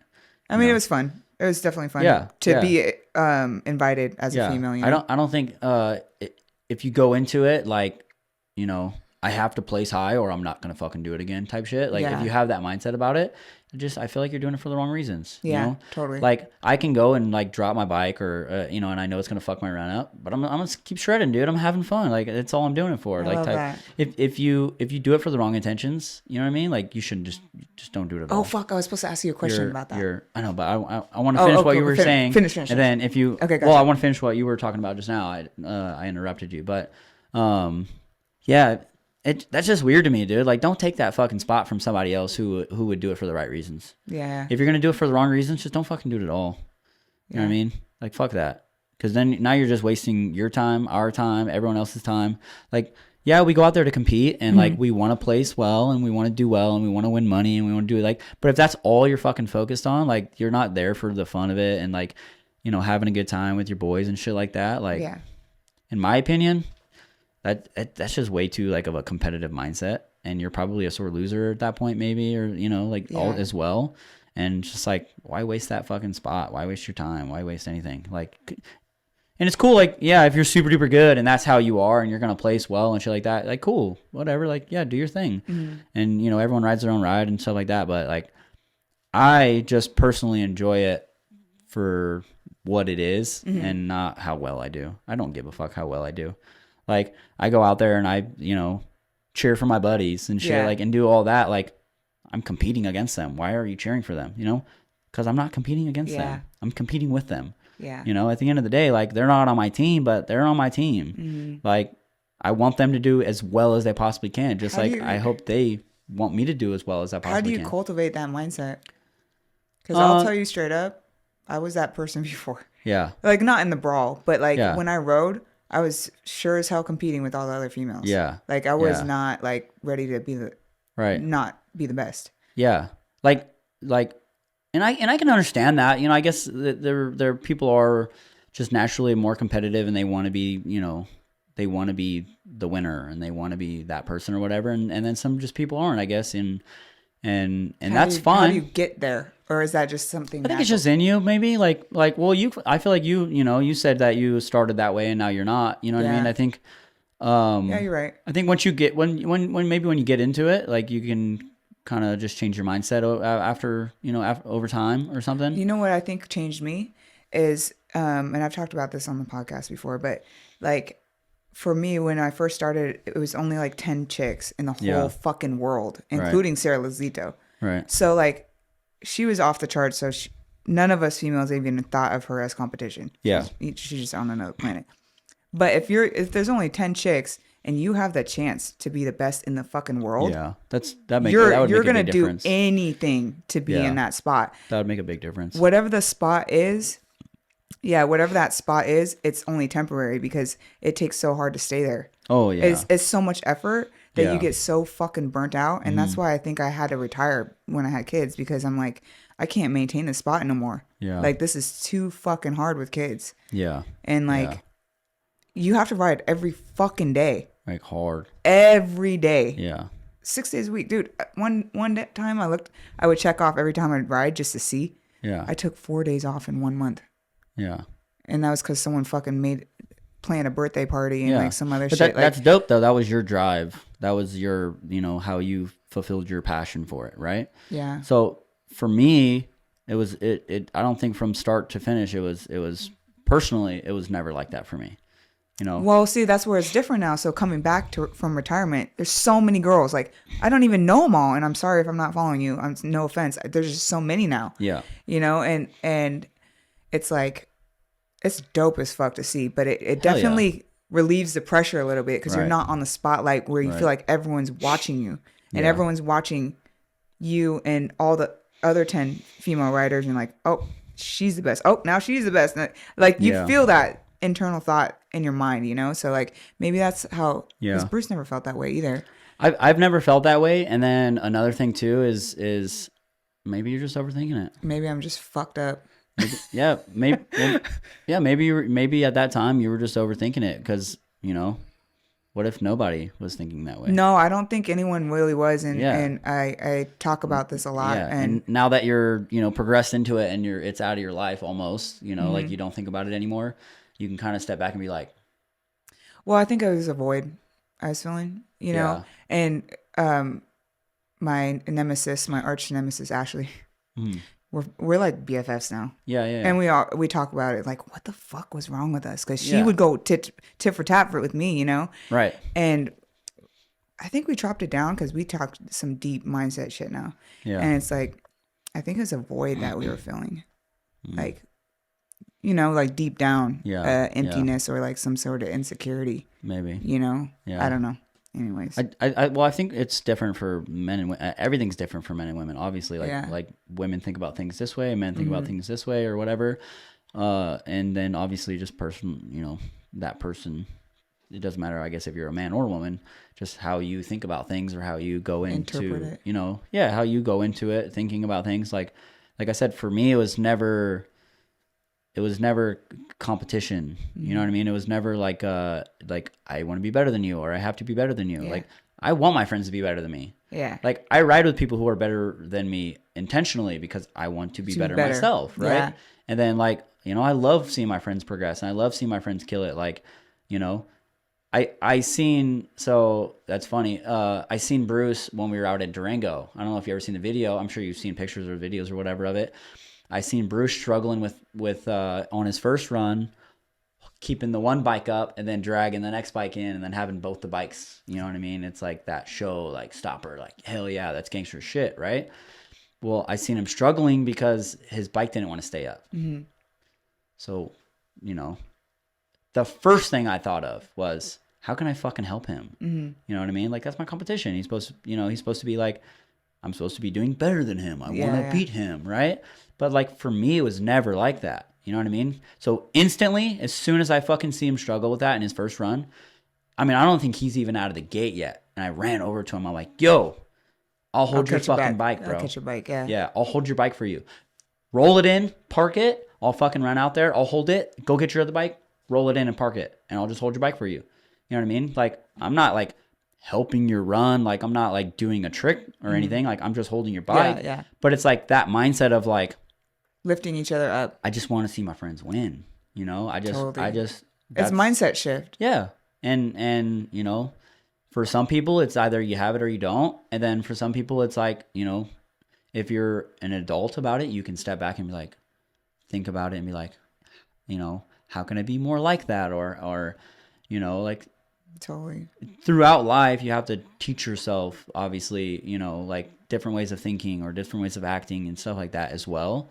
Like there is a little bit of it like rooted in you. It's not just going to come out naturally like that if it's not inside of you anyway. But like, yeah, that's just progression in life. But as a it's person, it's always been based around bike shit for me because that's literally all I've done for the last fucking, Well, I think that's 10 years. What drove me to now coaching people is like before it was like putting a gate up, like gatekeeping.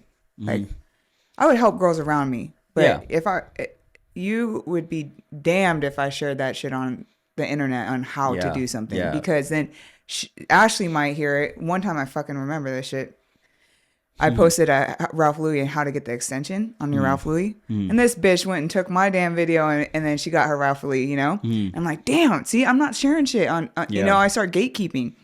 But now my mindset has totally shifted where I'm not competitive anymore. Right. And now I want to uplift people and I'm way happier. It's so weird. Like when you think you're trying to help yourself, but being selfish doesn't make you happy. No. Being selfless is what makes you happy. 100%. And I feel like, you know, for the most part, I've kind of had that in me, like always, you know, I've always wanted to like help other people and progress and stuff like that. But through the Harley shit, it's come out a lot more. That's you know what I mean? Because like with the street bike shit, I feel like, you know, I never really was looked to as like somebody, you know, that they would want to take advice from, really. Like the only real person I can definitely tell you like I helped a lot and like I seen them progress was crazy was Jaden. You know, like he rides with West Coast. Yeah, is it Blue Sun? Yep. Yeah, okay. Jaden. So he and I on multiple occasions stayed at the lot till like 1 o'clock, 2 o'clock in the morning, just doing shit. You know what I mean? We would just do runs back and forth because at this point, you know, I was a little bit better than him. This was like right when he first got into street bike shit. Like obviously dude went from fucking zero to hero so fucking fast. Yeah. Like, slays it, right? But you know, when he came into the scene, or when he really wanted to get into the street bike shit, like just right off the rip, I was like, yeah, dude, fuck yeah, like let's ride. I'll help you out. I'll give you whatever advice you want. And I would see him do something like, you know, when we're just doing our runs back and forth, I'm like, okay, try this. Okay, do that. Okay, now jump to this. And he's landing them. And yeah, like it'll take him like a run or two, but then he'll land it. And then like we would just progress it. Like, so I would be like, you know, okay, so let's do a seat stander scrape. Okay, now let's do a foot drag.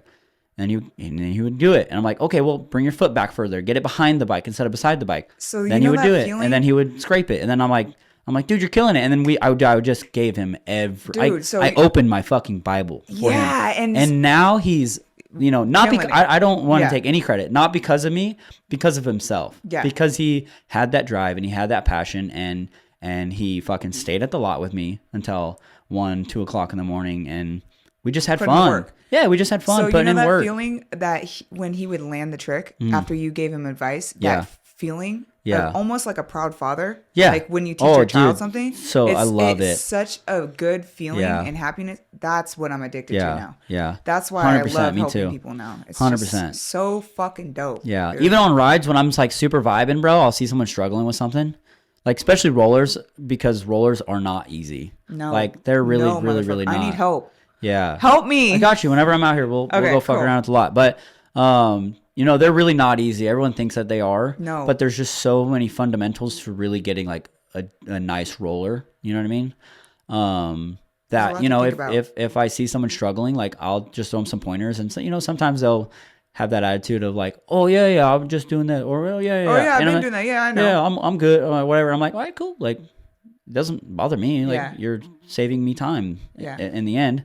But like a really good example of that was of the good version of this was he lives in town here now. He rides a blue Dyna. I can never fucking say his name right. It starts with a K. It's like Caden. Oh, his last name. Coop. So we were out in Portland and he was struggling with his rollers. And like if you struggle with your rollers or you don't do them confidently, like you're probably gonna crash them. It's in your head, huh? Dude, well, yeah, rollers are like one of those things. Like you have to act like you know what the fuck you're doing, basically, to do a good roller and not crash. Because if you don't do a good one, that's the hardest part about learning how to do rollers. Because if you don't do a good one, you have that potential of crash. I mean, even if you are doing good ones and you're good at it, like anything can happen, obviously. Accident. But yeah, like, well, even anything, like you run over a little piece of dirt and you fucking slide out, right? Mm-hmm. And your front end washes. But the learning curve to rollers is you literally almost have to go from 0 to hero, or else you're gonna fucking eat it like hard on rollers, right? And then most people won't go back to doing rollers because they're intimidating, right? So what I always tell everyone is you have to do it with such confidence as if you already know how to do it. right? Dude, so you know have what to I do? think about it as you're doing it. Like, I already know how to do it. Like, I got it. Like, I can do this. I know I can do this. I can. I've already done it. Like, in your mind, like, I've already done it. So and then you just do it if, like that. Tell me if you have ever done this. I think about a writer that I enjoy watching and want to be like, and I pretend like it's usually a guy. Yeah. Him. Yeah. You know? Yeah. So what's always really, really helped me is like, in my brain, like doing it in my brain, like not doing it like, oh, thinking about doing it or whatever like that, but like actually picturing and imagining me doing it. Whenever I want to learn anything, I would just think about it and like literally imagine myself doing it. Like, it's hard to explain. I know It's exactly like, what you're saying. You know, like picturing you as a person. I'm third person watching myself on the bike. I'm going to fucking step over. I'm going to sit there for a second, and then I'm going to swing my other leg around, and now I'm doing high chair rollers, and I'm fucking thinking and you about might it. fuck up in that thought. Yeah. And then you adjust. And Yeah. then you try again, and you might fuck up again and like, in a different I can actually area. have that feeling of doing it.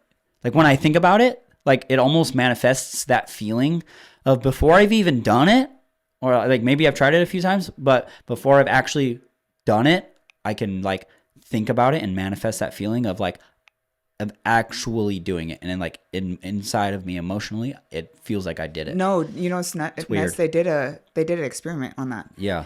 Have you heard of it? No. So they took a couple basketball teams. They had one basketball team not practice for like a month or some shit. I'm going to fuck up the numbers, but you'll get that. Yeah.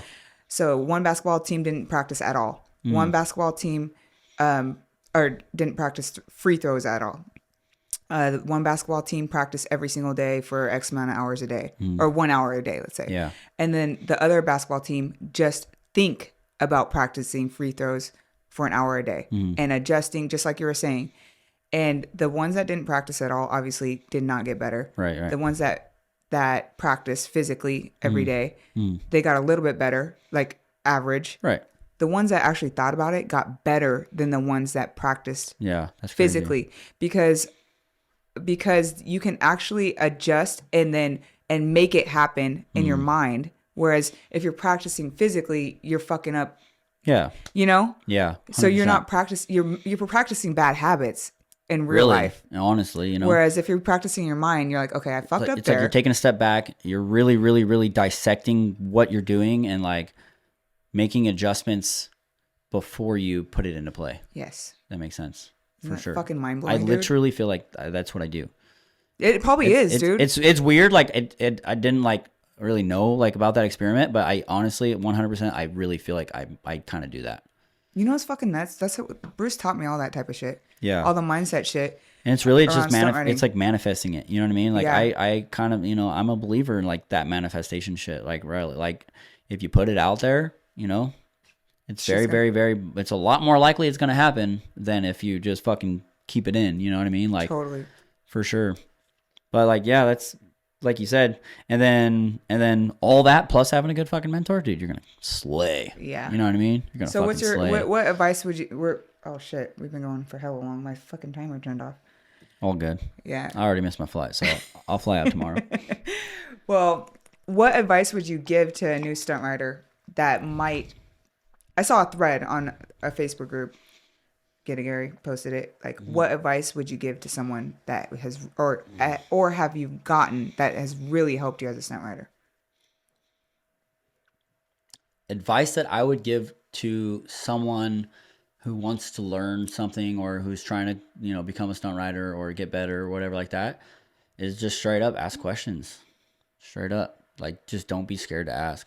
Because it's like, it takes a lot for a man to like, you know, put the ego aside, right? And then just admit you're not good at something or admit you need help with something or anything like that. For men, it's really hard for us, you know? So it's super humbling with the Harley shit when I have like, you know, there's guys out there that'll be like, dude, you're fucking slaying, bro. Like, that's so dope. Like, you're killing it. And, you know, and the way I respond to that, obviously always is super duper duper thankful and like as absolutely fucking as humble as possible, like every fucking time, because like I want to show that person that like you can be good at something and be humble about it. And you know, it doesn't matter like how fucking good you are. if you're not humble and you're not cool about it, then you're a scumbag anyway. But like just like how Bruce is. Like when you naturally just see him, like you've never met him before or whatever like that, and he's just slaying it, you're just like kind of like hesitant to go talk to him and shit because like he looks like he's a good rider, and you know maybe he doesn't naturally just give off that vibe like, you know, come talk to me and hang out and shit like that. But then when you do, bro, Bruce is like a fucking killer, and he's like the most humble dude you'll ever meet, like the coolest fucking person you'll ever meet, right? And like to me, that's mentor shit right there. Like I want to be that person, and so I've always strived to be like that, right? So my advice to somebody is to ask questions. Like put your fucking pride aside, dude. Like you don't have to be fucking cool. Like, you know, none of that shit. Like, and that really taught me to be a better rider. And like, I know it's helped a fuck ton of people. Yeah. Like to just really, you know, put that shit aside. Like nobody cares. Like ask me questions. Like pick my fucking brain about something. Like I love that shit. Trial and error. And it's going to take you for fucking ever. Or go do that, you know? Yeah. Fucking, that sounds gay as shit, but go do it. Have fun. You're not going to have no fun because you're going to be by yourself, struggling, you know? Totally. That's, you know, somebody had to do it at one point, obviously, to get it fucking going, right? To figure it the fuck out, right? But you don't now. Yeah. You know, there's a difference between like knowledge and wisdom. Knowledge is what you learn by doing it. Wisdom is what you learn, like, from examples of other people doing it, right? That's wisdom. I want to be wise, dude. I'm not, you know, like, obviously you're going to have knowledge and you're going to have to get knowledge from doing shit like that, but I want to be wise. Like, I want to take shit from other people. Like, you know, like I ask questions. Like if I see someone doing some crazy shit, I'm like, dude, that's nuts. Like you're fucking nuts. You know what I mean? Like, how can I do that? Or whatever. You know what I mean? Like I'll ask them, you know, like even being a stunt rider for fucking so long and doing this and doing that, like, there's no excuses. Like I'm still learning shit, no matter what. You know, I'm always fucking learning, right? So I'm always gonna have to ask questions. Like, how the fuck did you do that? That's crazy. You know. Yeah. I'll even ask people that, like, not intending to even fucking want to try it. I'm like, dude, how did you do that? That was nuts, bro. Yeah. Like, you're a fucking savage. But you can store that shit in the back of your head for when you are ready. Exactly. You know what I mean? Like, the hand drags and all that stuff, like, it was never like a super big deal to me. Like, I would like to. But it's a really, like, it's a hard thing for me because I want to do the rollers, and with cut stops, it's so fucking hard to do hand drags because your throttle isn't here anymore. It's fucking here. Like, no excuses. Shit. Dom does it. Like, there's no fucking excuses. I'm not like making an excuse why I can't do it. Like, there is no excuses. Right.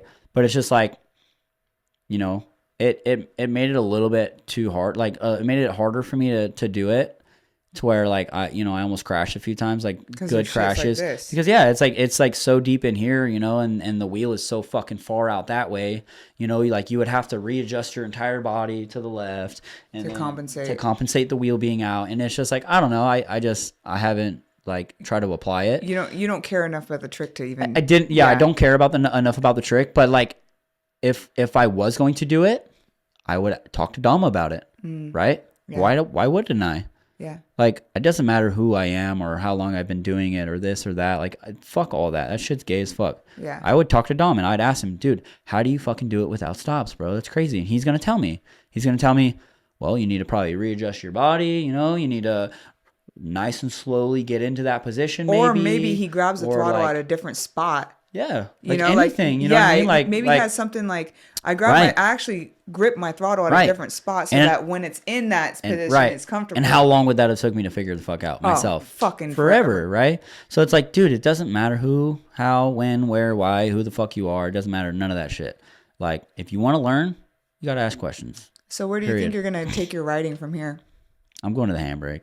Yeah. I'm not, and it's not that I'm bored because I totally could be like, you know. Really, really, really like fucking, you know, knuckle down and try to do the hand drags, the fucking throttle drags, head drags, whatever, you know, like I know I could, you know, if I really, really, really fucking applied myself, I know I could, but it's not been really that much of an interest, you know, to me. Like, I think it's gangster as fuck, but it's just, I don't think it's for me. Like, it's just not the route I'm trying to go. Yeah. It's just not my style. You know, Or maybe I'm just scared. I don't know. I don't know what the fuck it is. But I feel you though, because like for me, like I'm like I don't really care to learn. I don't know why. Like I have a handbrake, so there's other things I want to learn. So I want to learn knee drags, you know, shit like that. I'm more interested in that kind of stuff. You know what I mean? So high chair. I want a high chair. Yeah, dude. Get on a high chair. So as soon as you get on your handbrake. So my first goal doing the handbrake, I want to build a tank. I'm gonna go fucking pulling style, and I want to do. You don't need a tank. No, I want to do fucking. I want to like enter into the high chair in a wheelie. I don't want to start in a high chair and then clutch up and then be in a high chair. I want to jump into the tank and I see, and take my feet over, just like the street bike shit. You know what I mean? I want to ride a Harley like it's a fucking street bike. No, I've never been good enough to do that. I was never good enough on the street bike to do that. I could pull through, like I can pull through the high chair and 50-50 and all that, but I was never that guy. You know what I mean? I'm not Timothy, okay? Yeah. So it ain't it, all right? I'm not fucking Jaden, bro. That motherfucker does crazy shit. Yeah. Like, I don't know if you really watch his shit. Yeah, he's gangster. Fucking beast. Yeah, he'll jump into high chair and literally go almost basically straight into a fucking limiter coaster high chair. Like, just dumb, right? I'm just not that guy. Yeah. You know what I mean? Like, let's just face it. I'm okay with not being that guy. Yeah, I feel you. You know what I mean? Like, you're like, I'm a dad now. Yeah, right? like I take pride in what I can do and what I'm good, like what I feel like I am good at, and I'm that guy when it comes to that shit for me alone. You know, I like being that guy. You know what you could do though? Podium to 50-50. Yeah, you could. Well, that's what I'm saying. Like, I want to build. I want to saddle. You know. Yeah, I want to build the tank to where I could jump into it like it's a fucking street bike. You know, like crouch down, jump into it, spreader, 50-50, fucking high chair, all that. Because all my Sportster is fully set up. Yeah, that's dope. See, I almost did the Sportster thing. The only thing that everyone has said about it, it's shitty on the fucking Harleys because you're just so much taller, like off the bike. You're taller, higher off the bike. It feels like, I guess. And then because I ask questions. Yeah. Because I learn, right? Best fucking thing you can do. They say it's like you're taller and you're further back. Like always further back. So froggers were fucking weird on the Sportster. Really? Because of that. Yeah. They were so high. I feel like you're fucking off. Well, especially Sportsters, the tanks are naturally, I feel like, higher on Sportsters than Dynas. They're weird. And then you have to like do one of these on the frogger. Yeah. Where the tank's like in between your crotch. Yeah. And it's just ugly and it's just not comfortable. So it's hard to like transition from, I don't know. It's weird. Where the Dynas tanks are more flat, like down, you know what I mean? Like they're not as like bubbly, like like a sporty fucking tank is like. Who else has a built tank on like a Dyno or FXR besides Poland? No one. I'm sure somebody out there somewhere might. I'm not sure. I don't know. I don't know of anyone. I don't know of anyone either. Like an actual fucking lip to sit on. Sick? You get a magnet like a lip, super duper strong, magnetic tip. Yeah, and so you could take it off too. Yeah. So it's not so stunted out all the time. Yeah. You know what I'm saying? That would be really, really dope. Actually. Dude, invent some shit like that because I've been thinking about that. Idea. But if you make it, I'll buy it. Yeah, that'd be a really good idea. It's just you really have to depend on it though. So it's like one of those things. It's like fuck, that's hard. But there's fucking magnets. I have a magnet that's a 350-pound magnet. They're gnarly. So, but will that fuck up your tank? Is the question. Oh yeah, it's gonna fuck. I don't give a fuck about my tank. But you could put a rubber in it. But is it gonna be as strong? You know what I mean? So it's definitely a three of those bitches. Yeah, you're good. It's definitely a possibility, like to do something like that. My tank's fucking destroyed anyway, so I don't really give a shit. Like I really actually just wanted to build a fucking lip on it and just call it a day kind of thing. As long as it's not interfering with how I'm sitting on the bike, then I'd be fine with it. You know, it'd be dope though too. You in a roller, in a 50-50 roller, and then clutch up. Yeah, that'd be sick. I think you could do it. Yeah. You know, you're like, oh, I don't even want to try with the sit downs on my Dyna because the tire. Mm-hmm. I think if you figured it out, you can clutch up from your roller. Yeah. Dude, that'd be fucking sick. Dude, I don't know why. I need to figure out like how to make my bike easier to do wheelies, like dial it in more. Ask questions. Yeah, There you I go. need like I know it's my suspension, and I know it's like some shit like that I need to like really get dialed in. I need to like talk to somebody who can help me with that because Ask Bruce, dude. it's tough. It's just hard because he's so much bigger than me. Yeah, that's true. Right? Well, that's what we're having issues with because He built his bike for a big motherfucker, and Yeah. you're trying to ride it where you're like a fraction of his size. Well, like, and then that's the hard part because I'll be like, I'm having issues. And Yeah. he's like, what are you talking? He'll hop on it and he's like, what are you talking about? Yeah. I'm like, trust me. He always forgets. I'm like, I'm a good rider. I'm not making up some excuses to say I can't wheelie. Yeah. There's something not right, like not working for me. yeah, and it's true. You know what I mean? Like it's harder to say that with the street bike because like They come up so easy. easier to get up, right? So if you're not getting it up, it's just probably because your technique is wrong Yeah. on a street bike. But with the Harleys, it's like really there is Setup a is dial-in crucial. process. The setup is crucial as fuck, and that for me is why I usually say a Harley is a little bit harder to really fucking get it dialed in because it's not you as a person, it's the bike. Yeah. You know, you are using a tool incorrectly. You know what I mean? Yeah, If you build that fucking tool to do the job that you need it to do better, you're gonna do your job better, right? It's the same shit. Yeah, like, you're right. And I feel like that's harder to do on a Harley because you literally have to set it up for you. You know what I mean? Like, I guess I could just give it to somebody and pay them to fucking set it up for me, right? But like, But even then, even then, like, you know, who knows if they fucking know what they're doing. But that's why it's hard for me to like ask Bruce, like, hey, how should I set my bike up for me? When it's like there's such a divide there you're between right. how he would set his bike up for him. Like, he can give me that advice, but it might not perfectly work for me because I'm a fraction of his fucking size and weight. So it's like, how do I set it up for a guy like of my stature? Yeah. Like, start riding a Harley, just getting that fucking bike up for me has probably been one of my biggest struggles. That's why I don't well, it do takes sit so downs. much fucking effort. You don't enjoy Yeah. it. You're like, fuck That, this. yeah, that, and then like, Starts fucking with your ego. yeah, then that, like, and what we said earlier about like if you build it to slide, you know, you're not building it to grip. I So think that's your issue, dude. yeah, and I Because literally you're can't do trying- anything about Yeah, it. exactly. Well, because you I just love have to deal sliding with and it. shit. Yeah, I just have to Like, deal with you it. just got to figure it out. 100%. You know. And I And know work around it. Yeah, I know that's my problem. I know I could dial in my suspension. It's better to help me at least. You know what I mean? But I think at the end of the day, like, I'm running a shitty tire on purpose. I'm running, you know, like all this stuff purposefully to help me do rollers, which is hindering me do wheelies. That's wheelies. my issue right now. So I have a good tire on there for wheelies because we've been doing a bunch of shows. Yeah. And I have to do a wheelie. Right. You know. But I'm trying to learn drifts, and it's fucking hard, and I'm struggling. And I'm like, what the fuck? And then I'm like, well, it's because I'm running a sticky tire. That's my issue. It's hard. And you either have to figure out how to overpower that tire, which can be very hairy. Like, it can get really fucking sketchy because if it randomly grips while you're not intending it to do, like even shitty tires do. Yeah. Like, it gets fucking sketch, right?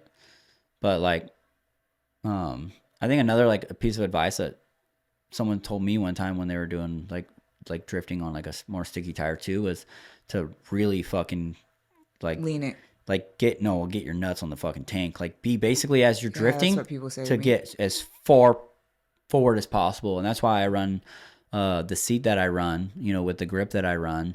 What seat do you run? I switched over to a LaPera. Dude, I've heard so many good things about them. I don't want to talk shit about any other companies, but LaPera is it. I promise. LaPera is so fucking nice. And I know, I think he's sponsored by a seat company, isn't he? Who? Bruce. No. Lucky Dave's. Yeah.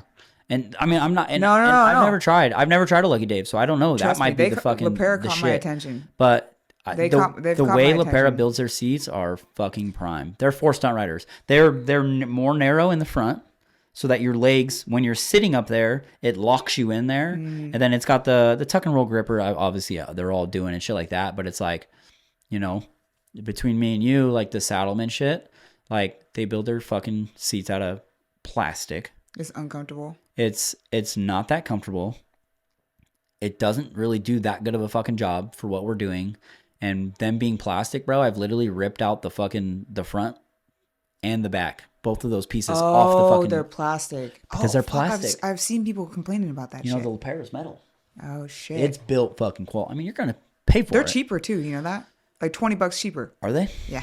Yeah, I I mean, you're looked paying literally fucking yesterday. Yeah, you're paying big bucks for any seat. It doesn't fucking matter what which one you get. But the Lapera, in my opinion, has been a fucking game changer. Like Oh, it's dude. so sick. Because in my other seat, I didn't get the tuck and roll, which was a huge mistake. And then, just being that. So then I would get into like a Larry, or I'd get into like a drift, and I would actually start sliding back. Like I would initiate and Dude, start that's my forward issue. and then start sliding back. So I'm Yeah. like this by the end of my drift. Yeah. I've seen videos and I'm like, fuck, dude, I want to call her and tell her, like, scoot up. But it's like, I know it's because you're sliding back. Yeah, I'll scoot up initially Yeah. when I actually think about Yeah. doing it. Yeah. And then I'll start Supermaning out. And I'm Yeah. like, what the fuck? And You can't drift like that. I Good try fucking my luck, hardest to dude. lock in. And then your arms get really fucking tired. dude. And all that. Yeah, it's and well, that's another By thing. the way, next time fucking message me if you see some shit I'm doing wrong. No, I got you for sure. Seriously, I need help. Yeah, no worries. It's your seat. I promise. It's your fucking seat. You're just sliding backwards. If you could Damn. lock in and sit right there on the tank, literally like you're basically almost sitting on the tank, it's a game changer. Because you got to think, when your bars are here instead of here, like you're just going to have naturally more control. Yeah. Right. And then like for left to right and forward and back, just to move around a little bit. And then your body weight's off the rear tire. You're sitting in a more aggressive position and stance and shit to react. And then just like there's so many like little variables as to why it helps. Yeah. But it helps 100 times over I again. know. Like, Crazy it's always so says, put your fucking- nuts up there. Yeah. And I'm like, you have to stay on the front of the fucking seat for sure. And the Lapera for me has just yeah. it's just been it. You know what I mean? Dude, I got a meeting with them on Monday. Yeah. Dope. Yeah, so Run we'll that see. shit. We'll see. I want to. Even if you can get a fucking discount, like they help me out. They don't sponsor me at all. So this is not a sponsored ad. This is not a fucking sponsored ad. This is just pure their customer service, gangster as shit. So I don't know if you've seen the video of me in Durango. My fucking bolt in the back, the bottom piece, like pulled out While you were riding? Yeah. So in a wheelie? Yeah. So it's a really shitty video, but it's on video. Oh, shit. It's fucking. I'm erect? No, I saved it, but my seat fell off. Oh, fuck. Right, so it didn't strip. It's you know how they come from factory. I think my little locker on the bottom had fallen out or something. Rattled loose or something. Yeah, I mean my hole was pretty much blown out anyway. Like it was pretty fucked off. So it just wasn't doing its job like it should be, and I fucking am an idiot and didn't fix it, soon enough, and it almost cost me. Shit. But I'm going up the mountain in Durango. We were going up through I think we were going up through the what's $1 million highway or some shit, some super like cool badass like fucking mountain ride, right? And I get like ahead of like the pack because I like twisties and shit too. It kind of comes back to my fucking street bike roots, and I really like to just get into the twisties and have some fun. And like it was me and 2 or 3 of my buddies. I always forget their fucking names. It's the couple. He's got an anniversary bagger, and she rides a black and. I was literally with them last night. Fuck, they're locals here. Kim and Dennis. Yeah, so that's who had took the video. I think they had an Android phone at the time. Yeah. So it just came out a little bit. Not, They just not now they great have quality. iPhone. Yeah. Yeah, they just switched over. I think. Or maybe recently or whatever. But anyway, so the quality is not great, but you can see I'm in the wheelie, boom, boom, boom. I'm in like I just put the fucking seat on literally like an hour before this. Brand new fucking Lapera. Just put it on. I'm in a knee knock because that's all I fucking do. I just, I'm not good at the sit down shit, so I don't even fucking try. Like I'm not good at getting sitting downs up. So I clutch up a knee knock, and I go maybe 20 foot. I'm in fucking balance point, dude, and just everything below me drops out. I'm like, dude, it was so sketch, super sketch. Damn, dude. But in the video, you can see like I just sunk into the bike and like brought it down because like obviously, obviously I'm not new to this shit, so like I kind of have a little bit of a I'm good at kind of saving some shit. So, but my seat fell off and got fucked up. Like it tore the whole front open. Damn. I was pissed, dude. It was brand new. And I'm not saying that they're gonna do this for anyone else, but Disclaimer. they were gangster as fuck enough, dude, to take it and fix it and give it back to me for free. Wow, dude, Yeah, that's super sick. dope. So like I said, don't expect them to do it for you guys. Like, do not expect anything out of it. Like, it was super gangster that they did that. But like, you know, like I said, I'm not fucking sponsored by them. But like, just them alone doing that for me, like, You're gonna support them. 100%. Yeah, that's 110%. You know what I mean? Like, we did get a good deal, I think, through a different buddy who like who is one of their dealers or whatever. So we got it for a good deal, and then for them to do that for me, bro, was gangster as shit. You know what I like about him? He's a family guy. The little pair guy. Yeah, he's a family dude. Yeah. Oh, that's dope as shit. Yeah, I like that. You know what I mean? And then I don't know, just them doing that for me, like I said, bro, I'm a lifetime fucking customer now. Like, anytime I need a seat, dude, it's gonna be a LaPera. Period. It's dope. So they won me over like that. They don't have to fucking give me money. They don't have to give me seats. They don't have to do shit. Just being that fucking noble and like and that dope about it, like, hands down. Fuck yeah, That's dude. It was dope as shit for them to do that. And when in your meeting, you can tell them I love them. I will. We gotta wrap it up, dude. Yeah. I think we've been here for like 2 hours. Yeah. But I have to ask you 2 more questions. Good. I ask everyone. First, where can my audience find you? You can find us and me. I have to say us because Grip Street, baby. What's up? You can find me in the streets. Come the fuck out. No, like, what's your Instagram? I know. Yeah. My Instagram's Hooligan Stunts. And then you can also find me and a lot of my other team riders on Grip Street. We make our own and sell merch on Grip Street Supply Co. on Instagram as well. Are you co-owner? I think, I'm currently co-owner now. So how Grip Street started basically was a dope ass foo named Jose in California. Started Grip Street, and then he kind of was already that vibe, like that stunt shit. Like, his first shirt is called OG Hooligan. Oh, you know, shit. and it's not. This was way before he met me. Like, not even. And it's a dude doing a fucking wheelie. Oh shit. Type shit, right? So, that was his first shirt that he, like, maybe not his first shirt, but one of his first shirt, like, stunt riding orientated shirts was that, right? So I don't know, bro. It was like the stars aligned, dog. Like, it was crazy. Like, cause I go by Hooligan. Mm-hmm.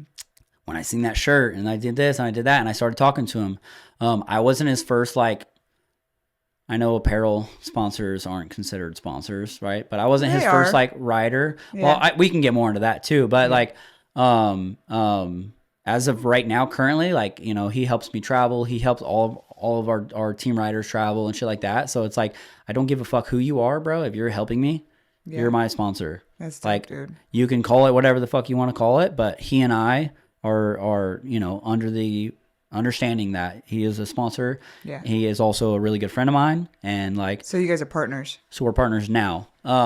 So I kind of had to, you know, obviously make my investment into the company as well. So I bought all of our equipment and shit to do the shirts. And dude, it's been a fucking journey. I've been fucking learning how to use Adobe and fucking all this crazy shit to do all this. You know what I mean? First time you're a business owner?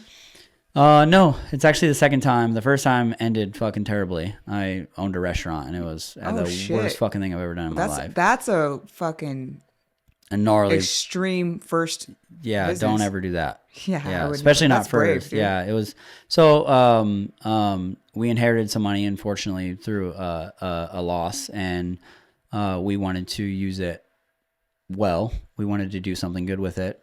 And so we literally, like, basically used it almost all on fucking this restaurant, and it ended up not working out. We lost all of it, you know. From COVID, we lost all that money and everything. Oh shit, COVID got you. Yeah, we weren't able to resell or nothing, so we took a huge fucking loss. Did you learn anything from it though? Yeah, absolutely. Fucking always learn everything. Shit, always learn something from everything. But yeah, they can't take that from you. No, for sure. You know, not at all. It was a huge fucking, like, you're like, oh, my heart hurts. Like, it was crazy bad. But yeah, it's emotional. You know, it's you know, it definitely doesn't matter what it is. It was a life lesson at the end of the day. You know what I mean? And I can't say that I enjoyed the business side of things of really anything at all. So Jose handles all that, and I handle the team and apparel In the marketing side or what? In marketing, well, we do marketing together and shit like that. We always, obviously, Instagram's fucking, that's a marketing tool. It's alone by itself, right? And we always, all the whole team fucking posts and shit, you know. But dude, let us know. He does a lot of that. You guys. Yeah, For fuck real. yeah, I appreciate it. Anyway. Thank you. But wrap it up. We gotta wrap it up. Last question. What is the impact you want to make on the stunt riding scene? Oh, that word just came to me, dude. Pioneer. That's what I was talking about earlier. Pioneer, yeah. I was thinking about it. Do you want to be a pioneer in the scene? Yeah. Change the game? It's obviously, it's not really possible, like, to be like a pioneer because like you have to be doing things that it's ungodly fucking, and you know, and it's possible. Like I guess it is possible for me to do it. I think you're pioneering right now, in my opinion. Thank you. Like with like your rollers and shit. Yeah. It's different, dude. Dude, I appreciate it. Thank you. No, I'm serious. Yeah. You know, so like I try. I really do don't try. Doubt like yourself. yeah, I try, and that's where that was my niche though. That's how I guess I do pioneer, right? But I pioneer in my own way. Like a lot of people are really trying to be fucking the pioneers of like the hand drags and the helmet drags and the fucking, That's just not you your know, thing. it just wasn't for me, right? So like I definitely, yeah, like I guess I can agree.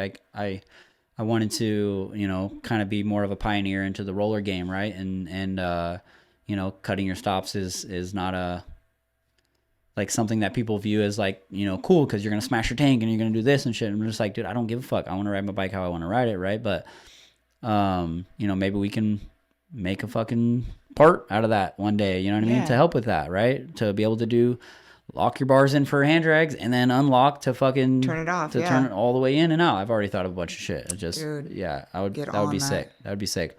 But you know, there are already parts that you can make to where they go close to your tank. But that's just not enough for me. You know what I mean? Like I literally smashed my fucking tank in on purpose when I first put it on.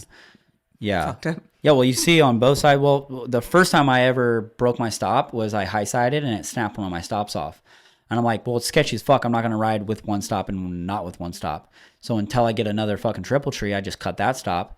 And then I was like, change your game. I was like, I'm never going back. Like literally never going back, right? So now when I put this fucking tank on, it wasn't a fresh tank, it was already dented, like it was pretty trash. I fucking whack to fucking get it to dent in so that I can ride my bike how I want to, you know what I mean? So deeper.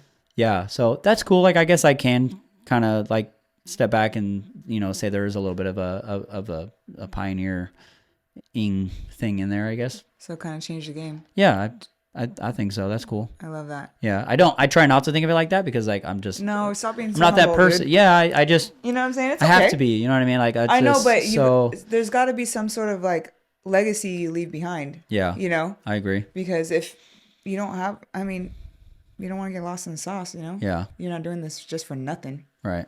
You know. Yeah. And if you're if you pioneer, then you're helping others. Right. It's not for you. Right. Only. You know. 100%. I am doing it for the people. If anything, you know, if I do anything that's so fucking cool, that's like different or whatever, like people aren't doing, I guess, yeah, I am doing it for everyone else because I want other people to do it. I want fucking to share it. You know, I want us all to be doing. If you think it's dope, I want you to ask me how to do it so I can tell you so we can do it together. Okay, you know what I mean? Like that's right, well, I need what help. it's always been about. Well, just sit on the front of your fucking bike and do it. I know, right? But yeah, I mean, I'll always share my fucking any knowledge that I might have or anything like that. That's just always, you know, been my style. Like I want to do it with my friends and I want my friends to be good at it too so we can do it together. Gangster shit, you know, have fun.